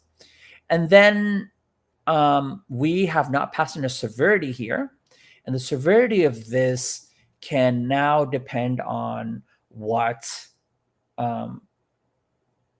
the feeling list category is. And again, we might change these names or these labels, but everything is fine for now.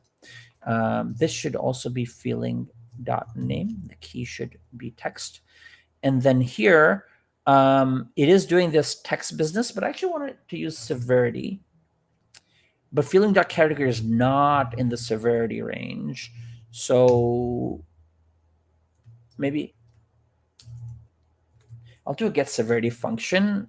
Maybe instead of having that code right in here, because we could put that code in here, but let's just create a function, get severity, and then if it's positive, it's success, negative is danger, neutral is secondary, and then default is secondary. Thank you. Yeah. And now when we go back to our previous page, actually, we should be seeing that range. And let's just see, a neutral, I think Mary had yellow. So let's actually just make that slight adjustment, which would be a warn.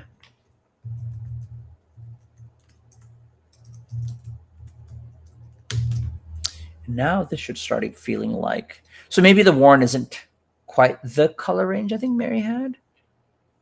Oh no, I feel like it's very similar. I'm happy to leave it here and then we can adjust later. Oh no, it is warning. It's precisely warning. Perfect. It just looks a little darker on my screen. I think it just might be my screen and the monitor I'm using. I just realized Mhm. that this is what happens when like I only come back once a week and I'm like, I don't remember what I did. But I just realized when I designed this, I did not have access to Prime library yet.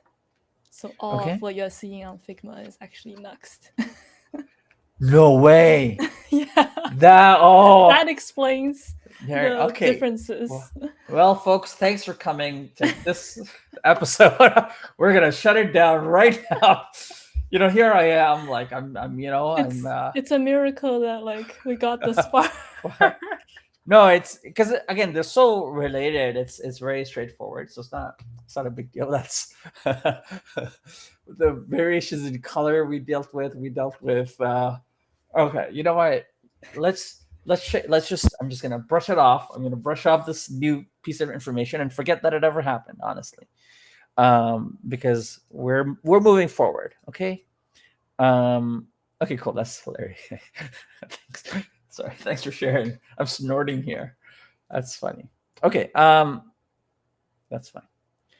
And now we'll come in and make these tags, and now the data format we'll use is similar, so that the data format persists. Now we didn't have to do this and jump back right now, but also it was, I don't know, made sense also. Okay, and this get severity function, I'm thinking can also be get severity from category. I do want to jump in here with some thoughts. I think, like, if I recall, one of the things that I shared last time was like this feelings database. And there's this idea of like intensity of both positive and negative feelings. And when I was thinking about it, neutral was essentially positive and negative feelings of low intensity. So I just wanted to put that on your radar before you get too far. Can you repeat that, please? So if you click into the feelings database, I mean, the words are a little bit different, like sure, pleasant, unpleasant is positive and negative. But you will see that none of them are neutral, right? I see. And in my head, the definition of neutral is either positive or negative, just low intensity. Got it. Okay, yeah, that's fine. I think I'm okay with, again, like I think I'm not too committed to the data structure just now because it's all in the UI. I think it becomes a little bit more solid when we start showing that in the database, and even then it can change. Not a big deal. But yeah, no, that's a good note. Which is, I think later on I'll come back and we'll make the data kind of match, and it'll probably have an intensity and a valence. And I guess we could just store what you have here in a sense. And then we can base the colors off of your rule set. What will help though, Mary, is for you to perhaps, I think that's fine. I think we'll figure it out then. I was just gonna say for you to kind of document. So peaceful would be, it's pleasant and low intensity, so it is more neutral, according to your logic. But even though you're afraid, it's not. No, that's you have to be. Now that you're a coder, you have to be precise. You have to be precise, which is because that's the law. Once it's code, it's like, but it seems peaceful. In my heart, would appear green, which means either the logic changes or the intensity changes. And maybe it's a medium intensity, which brings it into that green level, perhaps. And so that's fine. I think there's some ups and downs that we have to do both in the definitions that we have for these feelings and for what the logic means, or either or. That's fine. And feelings are subjective.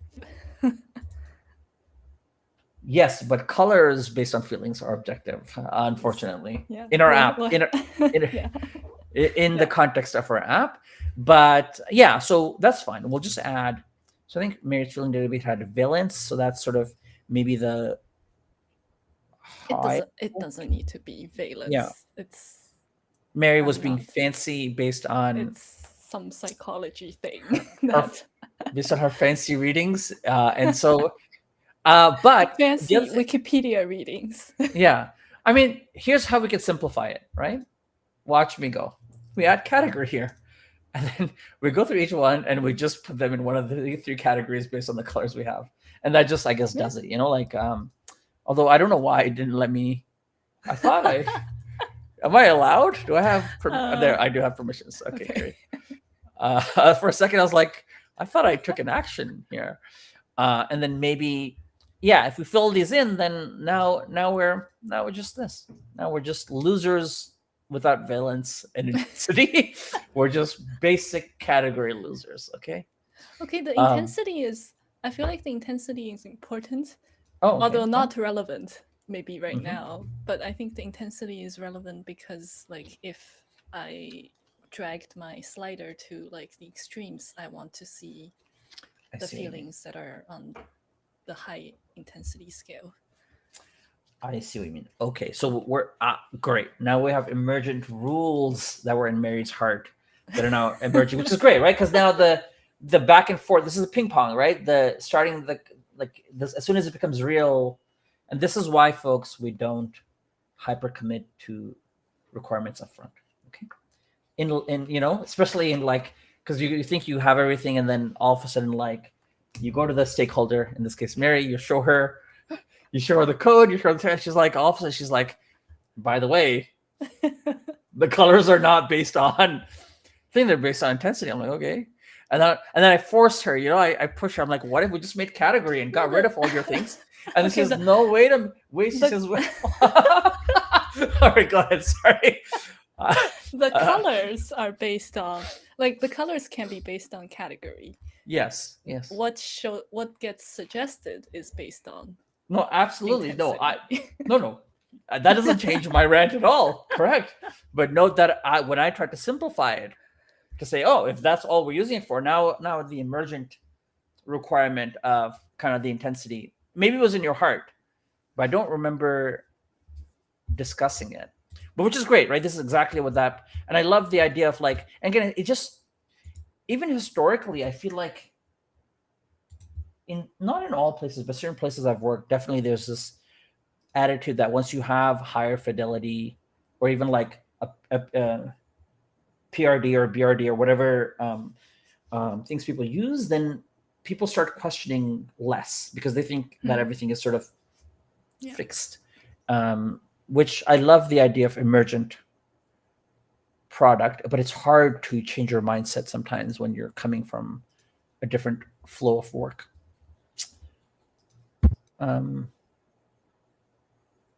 Okay, where were we? That's fine. Either all is fine, because even if we use category here, category can be, once we get all that data into a database, have our feelings database and table, category can be derived based on either a rule set or hard coded. We might even hard code color if that was kind of the way we wanted to go, but it can be derived from these values. No big deal. But the big deal is you will have to either review this and then see whether, like, is pleasant actually low intensity or is it medium intensity, and those kinds of things, and then have the rule set for how we get from these to a category, because ultimately here they do break down into negative, neutral, or wait, did it go away? No, yeah, neutral, negative, and positive, right? So that there is some sort of simplification of the categorization. All right, so now we have some colors or some room for colors, and I'm just going to copy maybe 4 of these for our purposes that cover all the categories, so that I can throw them on the next page, which is journal. And here I'll, instead of feelings list, I'll call it selected feelings, and I'll just replace That's not what I wanted. I'll just replace them with the ones I copied from the other page. So now we'll end up displaying those selected feelings in tag format. And so, yeah, I think that's a good place for us to close. I think once we lay out the components on this page, we can wrap up and pick up from the other page. And we're only this page, and I don't think like this page seems fairly intense in terms of the work and the logic involved.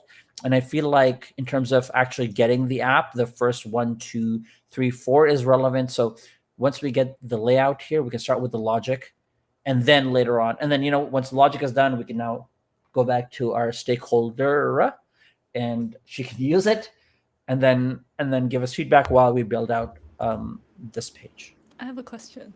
Mhm.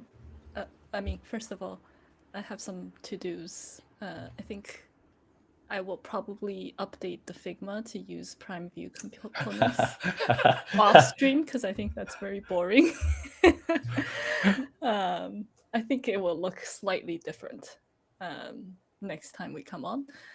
And then at some point, I want to probably on stream do that exercise of thinking through the logic of the feelings database. I don't think it's do you think it's a immediate need? Or? No, not at all. It's not even, it could be even the very last thing, because honestly, all we eventually care about is the flow, and then the specifics. Once you want these to be very particular in the correctness of them, eventually it'll be close enough to begin. And then eventually, once you want that level of precision, we can then delay that work. Sounds yeah. good. Yeah. What was my question? I forgot. Oh, there was no. I had a question. Was it? It was so good. I bet it was the best question. And now it's just. So it came. I was saying, hey, what the thing we'll do is we'll kind of wrap up here today, but here we'll do the layout. This screen we won't do until you got it. Okay, good. Right. My question was, are you going to be able to see what I journal when we get it into the stakeholders' hands?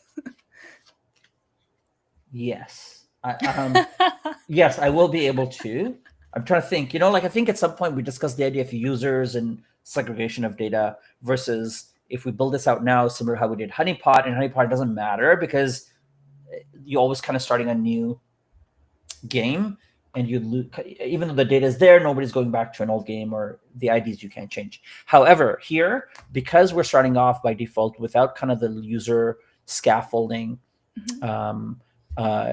this will come in. It'll just be an app where you come in and you add a feeling, and it'll record it based on the day. And even initially, you won't even see the calendar or list of feelings. Yeah. So I guess theoretically, I shouldn't.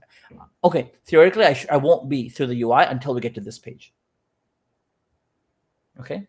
The other way we can do it is, if that's an important thing for you up front, for me not to see your feelings, it would have to be, we would have to then create some isolation. We can do it without too much work. And here's how we're going to do it. Okay. Or here's one way we can do it. It comes with trade-offs. Is we can restrict the data set to the device. Okay. It will still be stored in a collective backend for now, because that's easier for me to do. But based on your device and the browser you're on, we'll generate a user ID. So you don't have to sign up or whatever. You just come in and you have a user ID that's stored in your browser. If you clear your browser cache, it'll be a new user, for example. And that can be a starting point. And later, if we want sort of more of a user nest thing. So the trade-off here is you can't switch between computer and phone, for example, initially anyway, until there's, we build some kind of a user sign-up thing. But what it means is that while your information will be stored in a collective database somewhere, I can't see it unless I go into the database. If that makes you feel weirdish, one of the things we can do is keep the data entirely on device and not send it to a central location at all. Now, this seems actually far more sort of comforting generally, is to say, oh, your data, your feelings are limited to your device. Um, so I think that makes sense. It might be a bit more juggling up front, but not a whole lot. Um, and that might be worth for us to learn how to do properly. I haven't done that in a while. Or, like, I don't know the constraints of it. So let me actually quickly show you what it means. When you look at things like this, the browsers have multiple levels of local storage. There's local storage, there's session storage, there's, I don't even know what this is. So there's extended index DB, which is more like a database. And you can see Figma is using one, right? And we can come in here and see. And I don't know exactly what the index database and how it stores data, but it is a browser-based interface and a database to get you to store it. I think it uses SQL, but when I look at this doesn't look like a typical SQL relational database. It looks to me like a key value-based database. But anyway, that's the learning that we could have, because I feel like index, each one of, and then we have cookies, obviously. Each one of these have a different range of life, like how long they live on your device, and also which can be configured in some cases and not in all cases. And then how much size can be stored. So cookies are limited size because they need to be sent to the server every time, whereas these do not have to be sent to the server every time and can have a larger size set. I don't remember off the top of my head what it is for local storage. I know it's greater than cookies. I have no idea what it is for IndexedDB. And my assumption is we may end up using either local storage or IndexedDB, depending on how much data we can store. So that's a possibility, but it's for you to think about, really. Otherwise, everything does go to it. Like in Honeypot, everything's being stored server side, right? But yeah, and typically when you have any note-taking apps, they do both. They store a version of the data locally so that it's available to you offline, and then additionally they have but the main thing they store is server side, and then they sync. Once you kind of come online, any local changes you made are now synced to the server. That way you can use on multiple devices and still use offline mode locally. So something for you to think about. Do you have a verdict? I think to test, I don't care. Okay. I mean, my other question was like, oh, like, do I have to come on stream to talk about my feelings each time I log an entry? I mean, honestly, it's up to you what you want to do, but it does mean that if at some point, we're using a central database and we come to do this page and you did not want to reveal anything here, I think what you can also do is have one browser where you use it for real and one browser where you use it for demo and building purposes and feedback purposes. That way you can kind of have that separation. Gotta be professional here. Yeah. You can also have, like, I know that Chrome provides different profiles. Oh, right. And so those profiles will offer you separate kind of data. So all the local storage is separate per profile. So if you can have like a personal profile that you use internally, that will allow us to store the data locally and have it separated for a person as well. Cool. Okay. Just doing a time check, that's fine. I'm happy to just I don't want to just quit mid-page, so I'm happy to take the time it takes to finish this. Shouldn't be too long, and then we can wrap up.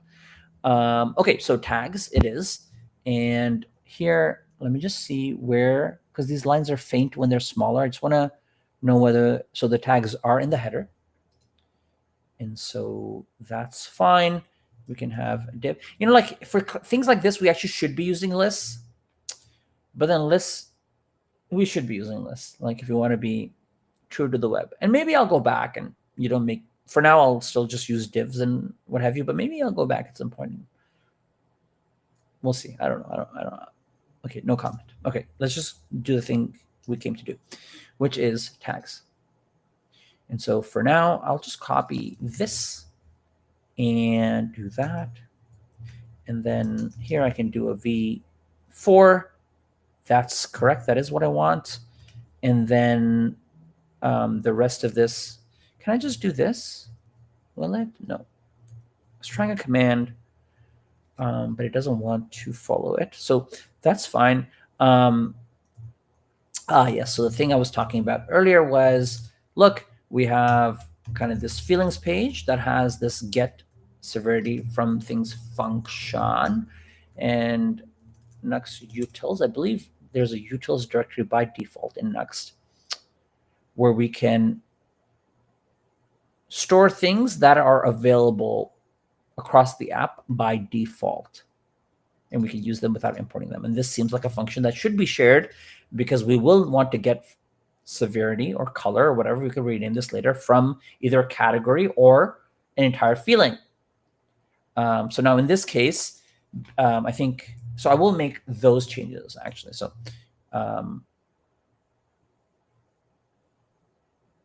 yeah, I will make those changes in a second.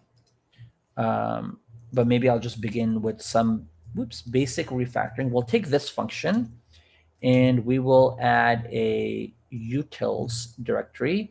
And here I guess I'll call it feelings.ts. And we'll keep all the feelings code related stuff in here. We want to export this function so it's available broadly.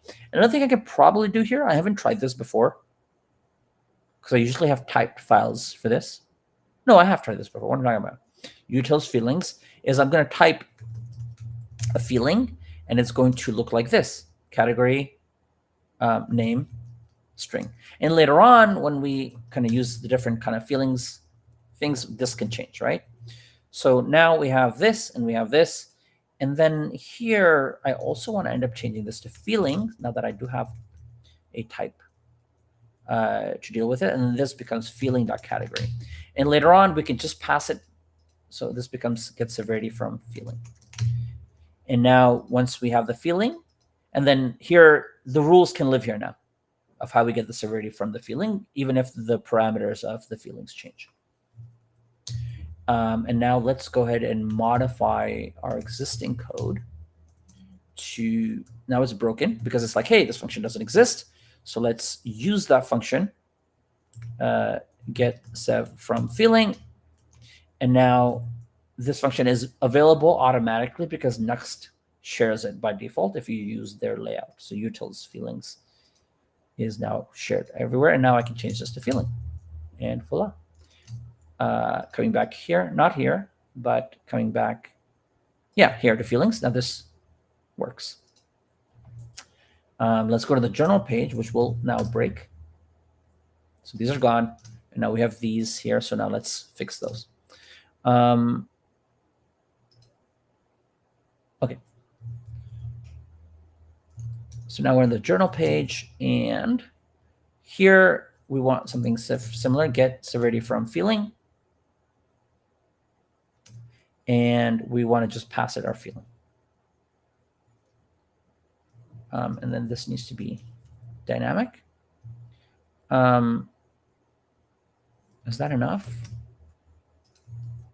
That is not. We need to, of course it's not. We need to give it a label. Feeling.name.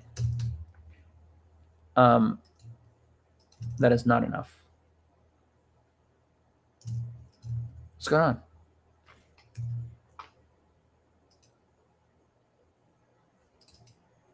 That's fine. I don't think that should be a problem.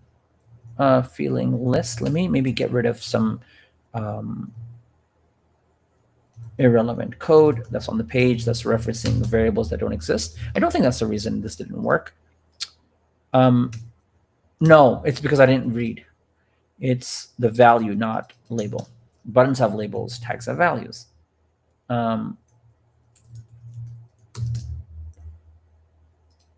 There we go. And maybe we could change the size here. Let me just go 0 here.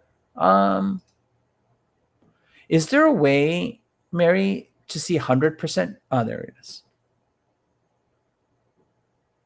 So then here I can just get a sense of what that size is side by side.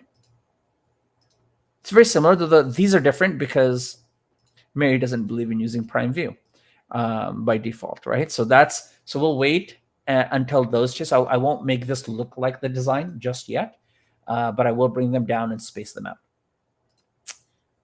And this here looks like to me like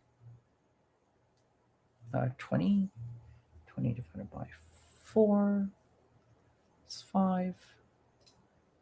Okay, great.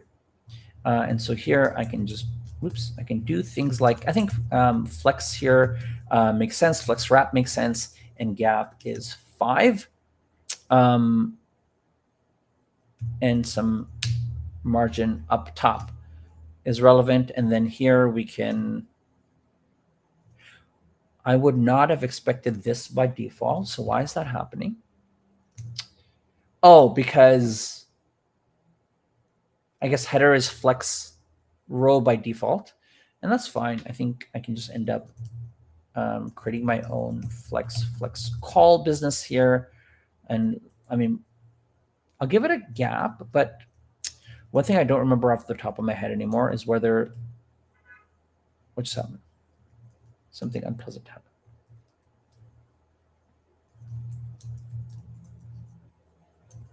Okay. And now we get this setting. And that's fine. Although, yeah, I mean, in a closed thing, these will just wrap under. This seems a bit larger than what we have here. Let me just see if there are sizes on these tags. They're not. These tags are, let's just see. They won't be here. Let's just see here. Size. Don't see. Size. Don't see. Size. Don't see. So it seems like Prime View doesn't. I mean, I'll try one last thing just for my own knowledge. If I add class text SM, will it shrink accordingly? 2XL. Am I editing the right code? Yeah, it doesn't care. What if I force? Now it cares. And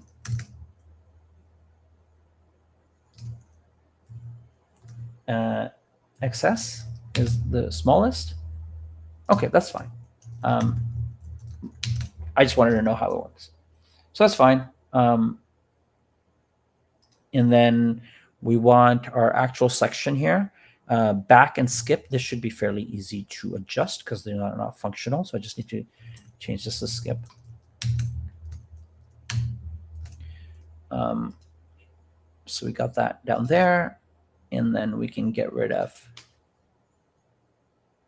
everything in here for now, and then focus on this. We have a text area, and then we have this button here. And text area takes up most of the space and pushes the button down. So let me see what Prime View offers us on that text area range. I'm probably not going to keep the row and columns things, and maybe I'll just size it according to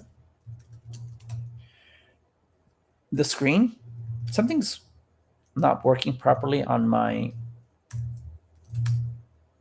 editor, so I'm just going to restart it, give it a second to catch up.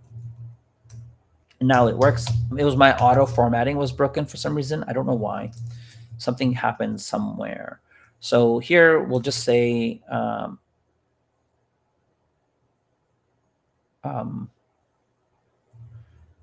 feelings text. I'm not honestly thinking too much at all about variable names. In fact, I'm not even deleting them where they aren't be deleted just yet. Well, now these things go away. This goes away. This goes away because this screen doesn't have any of that. We have a text box here. In a second, I'll make it full. Rows, gonna get rid of this, and then maybe the class can actually be h full straight up. and W full. And then we'll use padding in order to limit anything if we need to. This seems fine to me off the bat, although this padding might be a bit larger. 24, that's 6. And then here, by default, that does not look like 6 to me. So let's just, I mean, yeah, let's find out.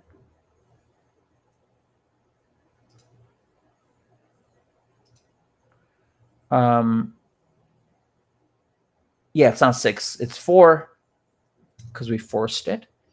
And I feel like it's fine for us to force this to 6 here. That's footer, so I was wrong. Sorry, I just content. This is where we want to force it. And so everywhere that should be 6, and that looks more like a 6, we can verify by going here and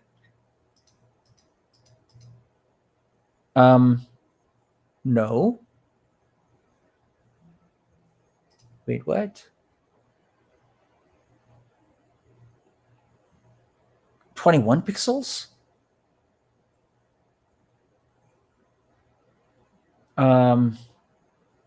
We're losing 3 pixels, and I'm not sure where or why. It might be because of... It's fine. It's fine. We won't.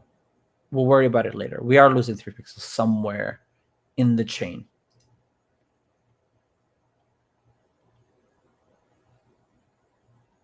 So why does body have padding? It's fine. It's fine. It's good enough for now. Okay, so we have this. We're here. That's our full width. And then we want a button that is very similar. And then here, 32. 32 is 8.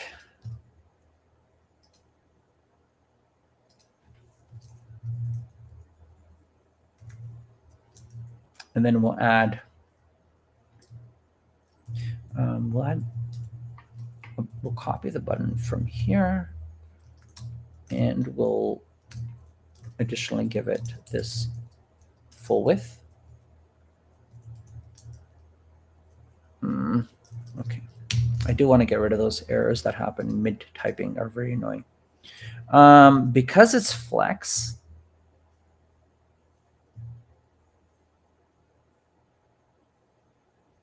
I feel like it kills my margins. Let's just quickly take a look. Let's actually get rid of this. So this is more helpful. And like, I have margins defined here. Like, no, I can't. I can't code. It's MB8, not MT8. And now my margins are there, and everything is going to be almost okay. Let's take a look at these Next UI settings. Variant solid. And then where is it getting the color from? I think I know what to do, which is we'll use this button here. I think the button offers kind of this contrast button, which is probably what we want here. No, we don't. We don't have a blackish button because I think this contrast is contrast to this. Let's find out. Let's use severity contrast for that button.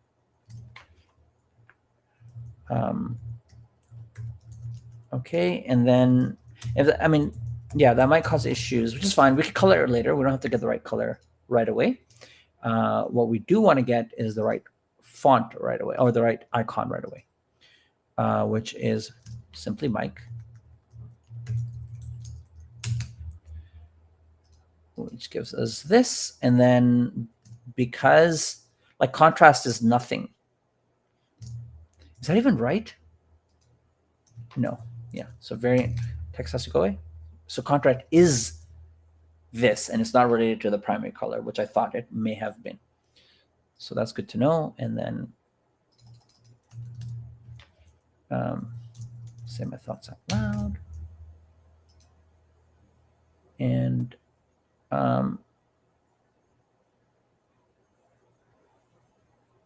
that it? That's it. Let's see if we can't get some sense of this here, because not a lot of logic.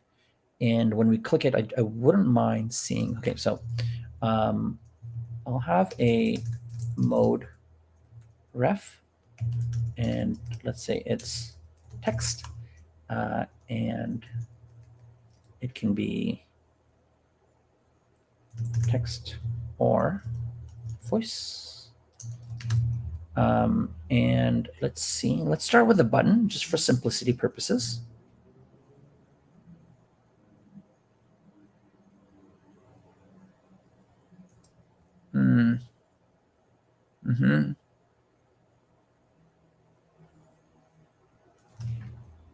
Yeah, I'll duplicate the entire button.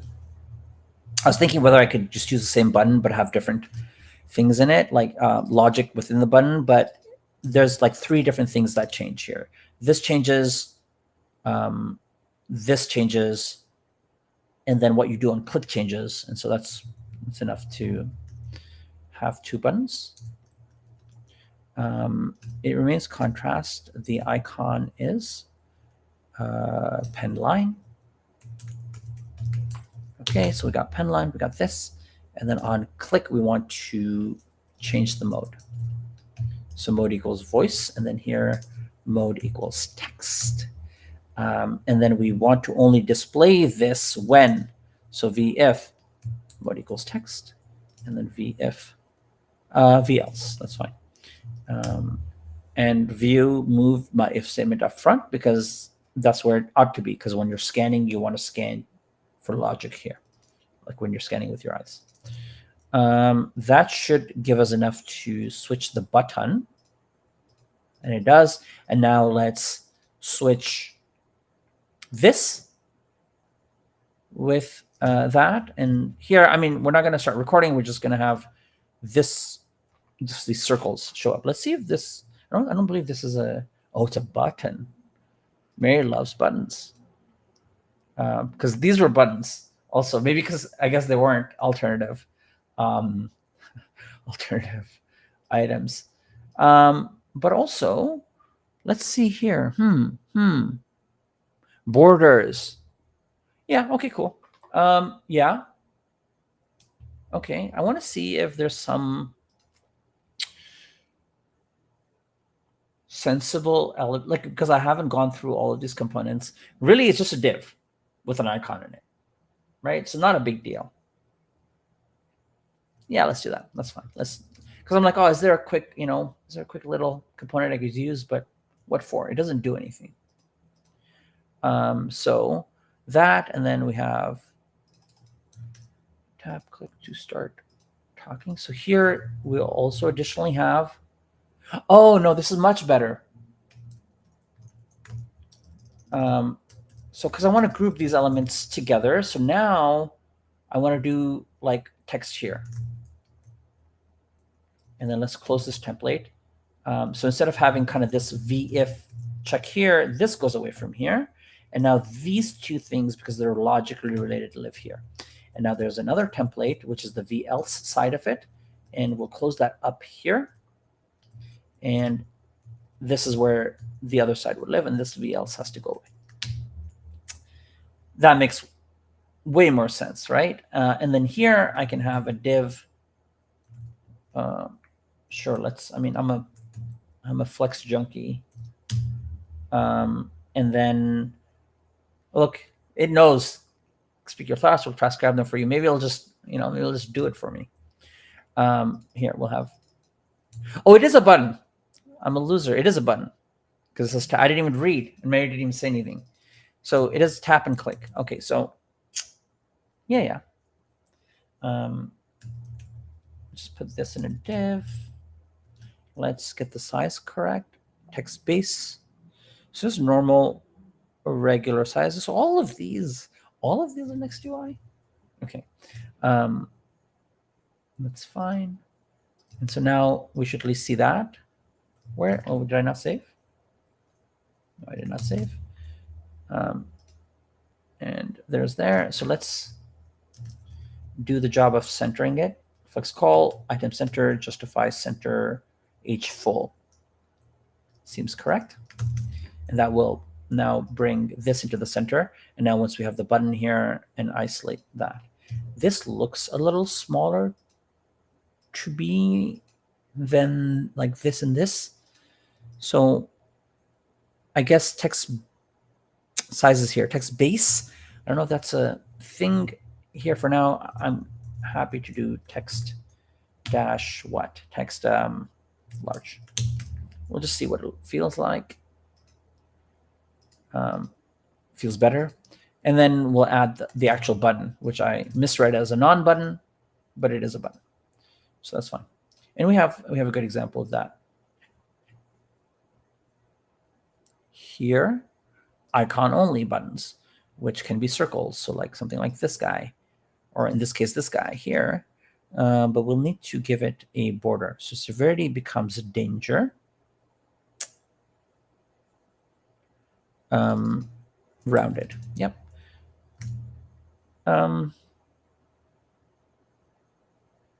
Yep. And so that will go here. And we'll figure out the spacing in a second. This goes away. This goes like this. And now I need a template icon. It's not X. It's Mike, I believe. Yep. And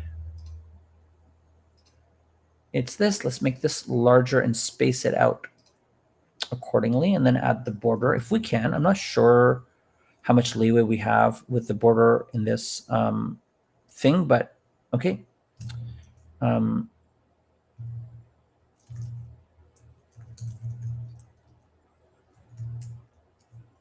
Okay.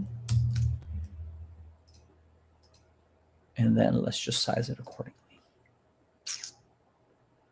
How do I do that? How do I do that using this? Because it's essentially padding that I want in here. That's fine. I think I should just be able to add some padding. This icon seems larger than the default.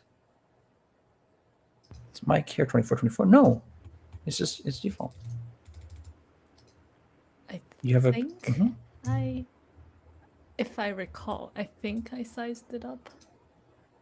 You did, yeah. So the default isn't that, which is great. Yep, let's fix it. Yeah, because the size wasn't what it was. So class 24 is 4. And it is sized up. Is it? No.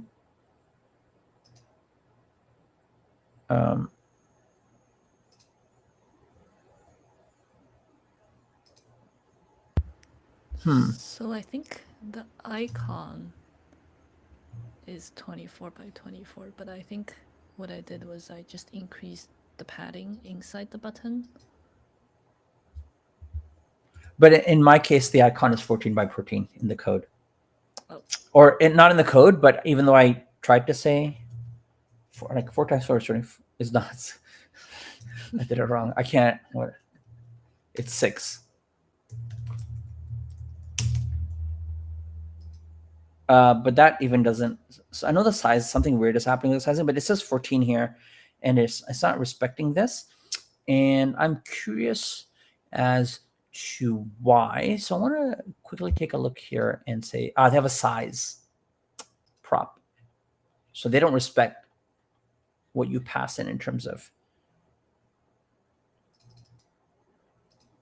unless maybe I do something like this icon. Mode CSS layer. Maybe I can quickly try this. App.config.ts. App.config.ts. Not Nuxt. I don't have an app.config.ts, but let me add it.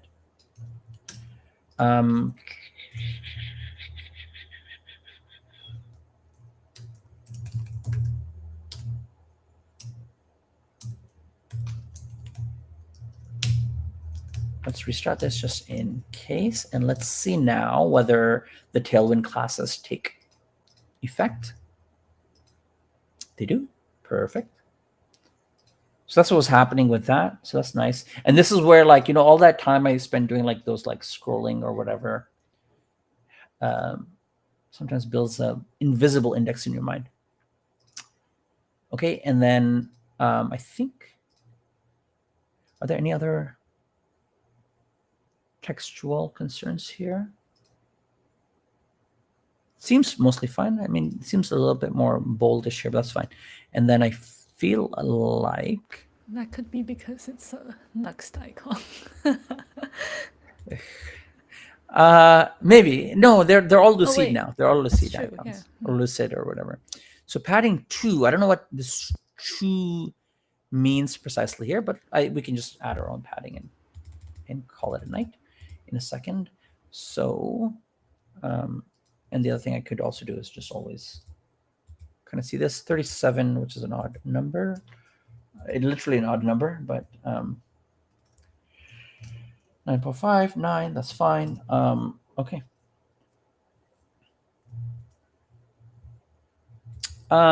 Let's see if this padding works. Can I just go padding? It should be 32, but all I'm around. not sure why it's showing 32 up. divided by. We're all having issues today with mathematics. I just put in the wrong. I just put whatever I want, whatever I want. So put in the wrong place due to reading comprehension issues. And oops, let's just get it here. P-8 and I'm in the right place. Seem to be. The icon disappeared. Why?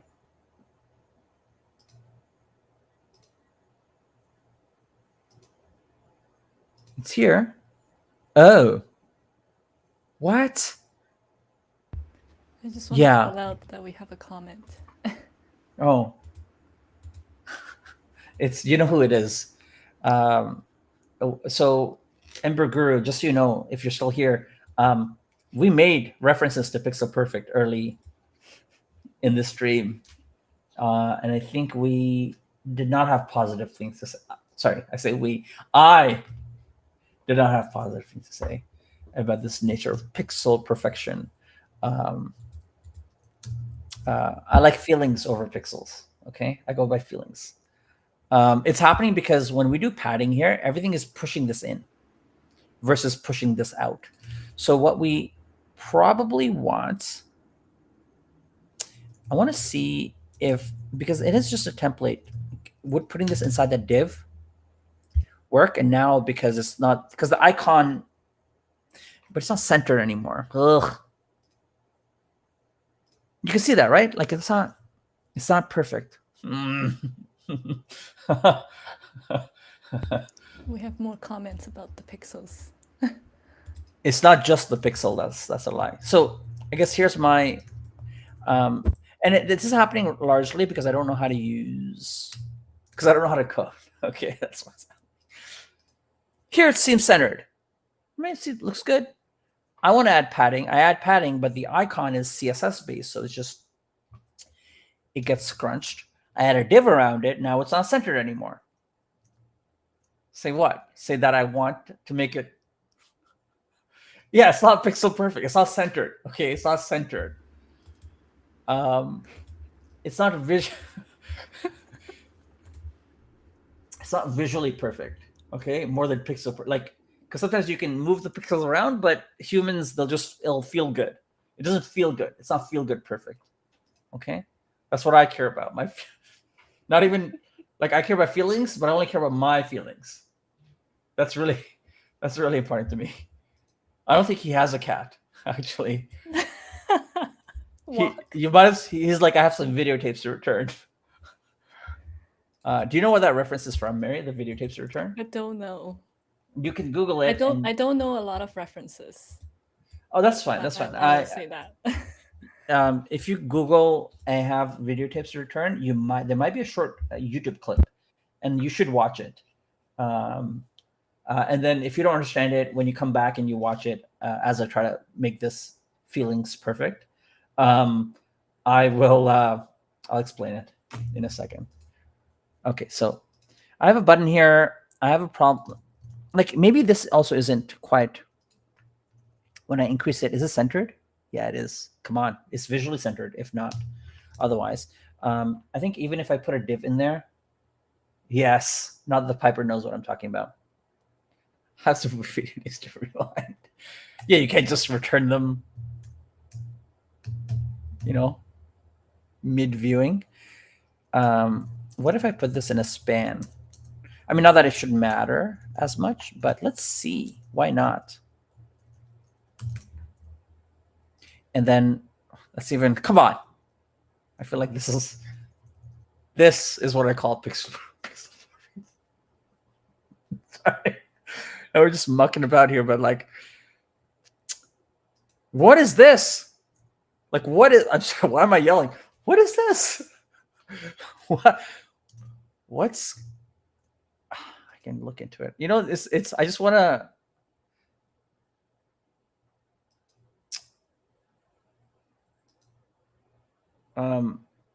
I'll look, I'll fix it later. That's all I'll say. For now, but I will add that padding back so that it's, one thing I don't like about Nux is it's not maintaining state. It's reloading my page every time. And I feel like I do need to do that in order to get the actual padding that we want. The next thing is, let's take a look at the border quick. And then can I get a border 5? I'll take a look at what, can I get a border 5 here? I can. And then can I get, yeah, I'll which is why I'll take a look at it later, because I don't want to, I just want to get the essence of it correct before I get the feelings right. Yeah, let's just change the color here as well. No, that did not seem like that's doing anything. Border danger 500. Ugh. Border danger. What am I doing wrong? Maybe this is not even a color, actually. What if I said border primary 500? This should at least verify whether that colorness is happening. It is happening. So border primary or border danger is not a color. I'll just need to take a look at, I think it's just red. I'll need to take a look at the color set. Themes. If I can spell. It's not theme designer. What is it? Theming. Colors. And here it's just red. It's just red. I'm getting a call. I don't know why, but I'll have to wait. And I'm happy to try 400 as a color here. I'll just have to be red. Because I just want the feeling of the button to be, and then we'll do what Ember Guru suggested. And that's not quite as distinct here. Well, I can't quite go by here because of the color range. We sure can. Yeah, that looks much, it's pretty much exactly like what we have here. Just not, I mean, what am I flexing though? Man says use flex. I don't even go to the gym. You know who does? You know who does on this stream? I won't say. Oh man, so this is already flex. I have to go to the gym. Right now? Like soon, before they close. Wow. For reasons. Oh. So the reason why this spacing is happening is because here the label is NBSP, non-breaking space. So I think we need to actually just say label. Or I don't think I need to give it a dynamicness. That should get rid of. No, it doesn't. Annoying. Flex this. Yeah, yeah. Flex the div, he says. This is still in BSP. Button label. Label. Why is it a non-breaking space though? Lala. I just want to make sure. Oh, because it's empty. Okay, let's do what the guru says. And let's see the intensity of his guruness. There's a 30-second delay between when you have a thought and you type it. I think it's. I know what he's saying. And that looks. seems like he was right. Yeah. Thank you, Yeah. Ember Guru. You know what? You're hired. That's what I want to say. I feel like you can. I feel like you'll go places in this industry. Thank you. And now this. Yeah, I think what I meant to say was what Mary said.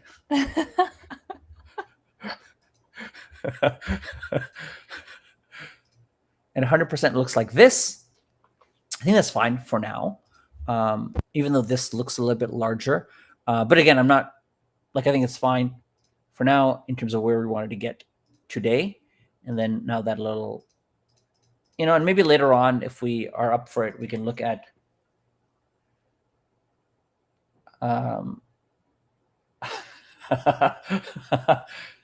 yeah, not the Piper says 30 seconds between thought and type is so short. I wish I could think that fast. I guess, the trick is you never tell people when your thoughts start. They don't know. The stream delay can't do anything about it. But I want to thank you folks for watching. I think I'm happy to leave it here. Although I did go for some feelings, not perfection, but feelings alignment here more than I did on the other pages. Next time we'll come through and start working on maybe these. Or they're the same page, essentially, but no, they're slightly different. Yeah, one is like when you skip. Yeah, journaling. so the skip mode, but they're the same page in essence, but the mode is different based on how you get there. And then I haven't made these feelings perfect, and so maybe I'll get to that the next time. Actually, I'll finish this page up first, and then we'll do another pass through as we get the spacing and everything, and then we can start working on the logic once this page is done. Feelings. It could be yeah, I didn't even, like for me, this app is about feelings. Do you guys know? I don't know if you guys saw, but that's what we use to build the app. We built it by feelings as well. So I'm happy to lead us out, or I'm happy for us to be led out. Mary, any other comments, thoughts? Comments. Feelings do not have to be perfect. I just heard you say these feelings are not perfect yet. My feelings, talk for yourself, man. My feelings are perfect. My feelings are pixel perfect. Perfection. You just need to spend like 15 minutes aligning the icon container. Some things are important in life. All right. Well, I don't have anything else. I think I already talked about what's next for me. I'm probably not gonna be around this weekend, sadly, but I am excited to ride the momentum. Awesome. Yeah, I'm gonna try and see if I can get some time alignment in the next couple of days, and if I can, I'll jump on and try and make as much progress as I can. But other than that, I guess we'll see you at a random time in the future. All right, let's go home, everyone.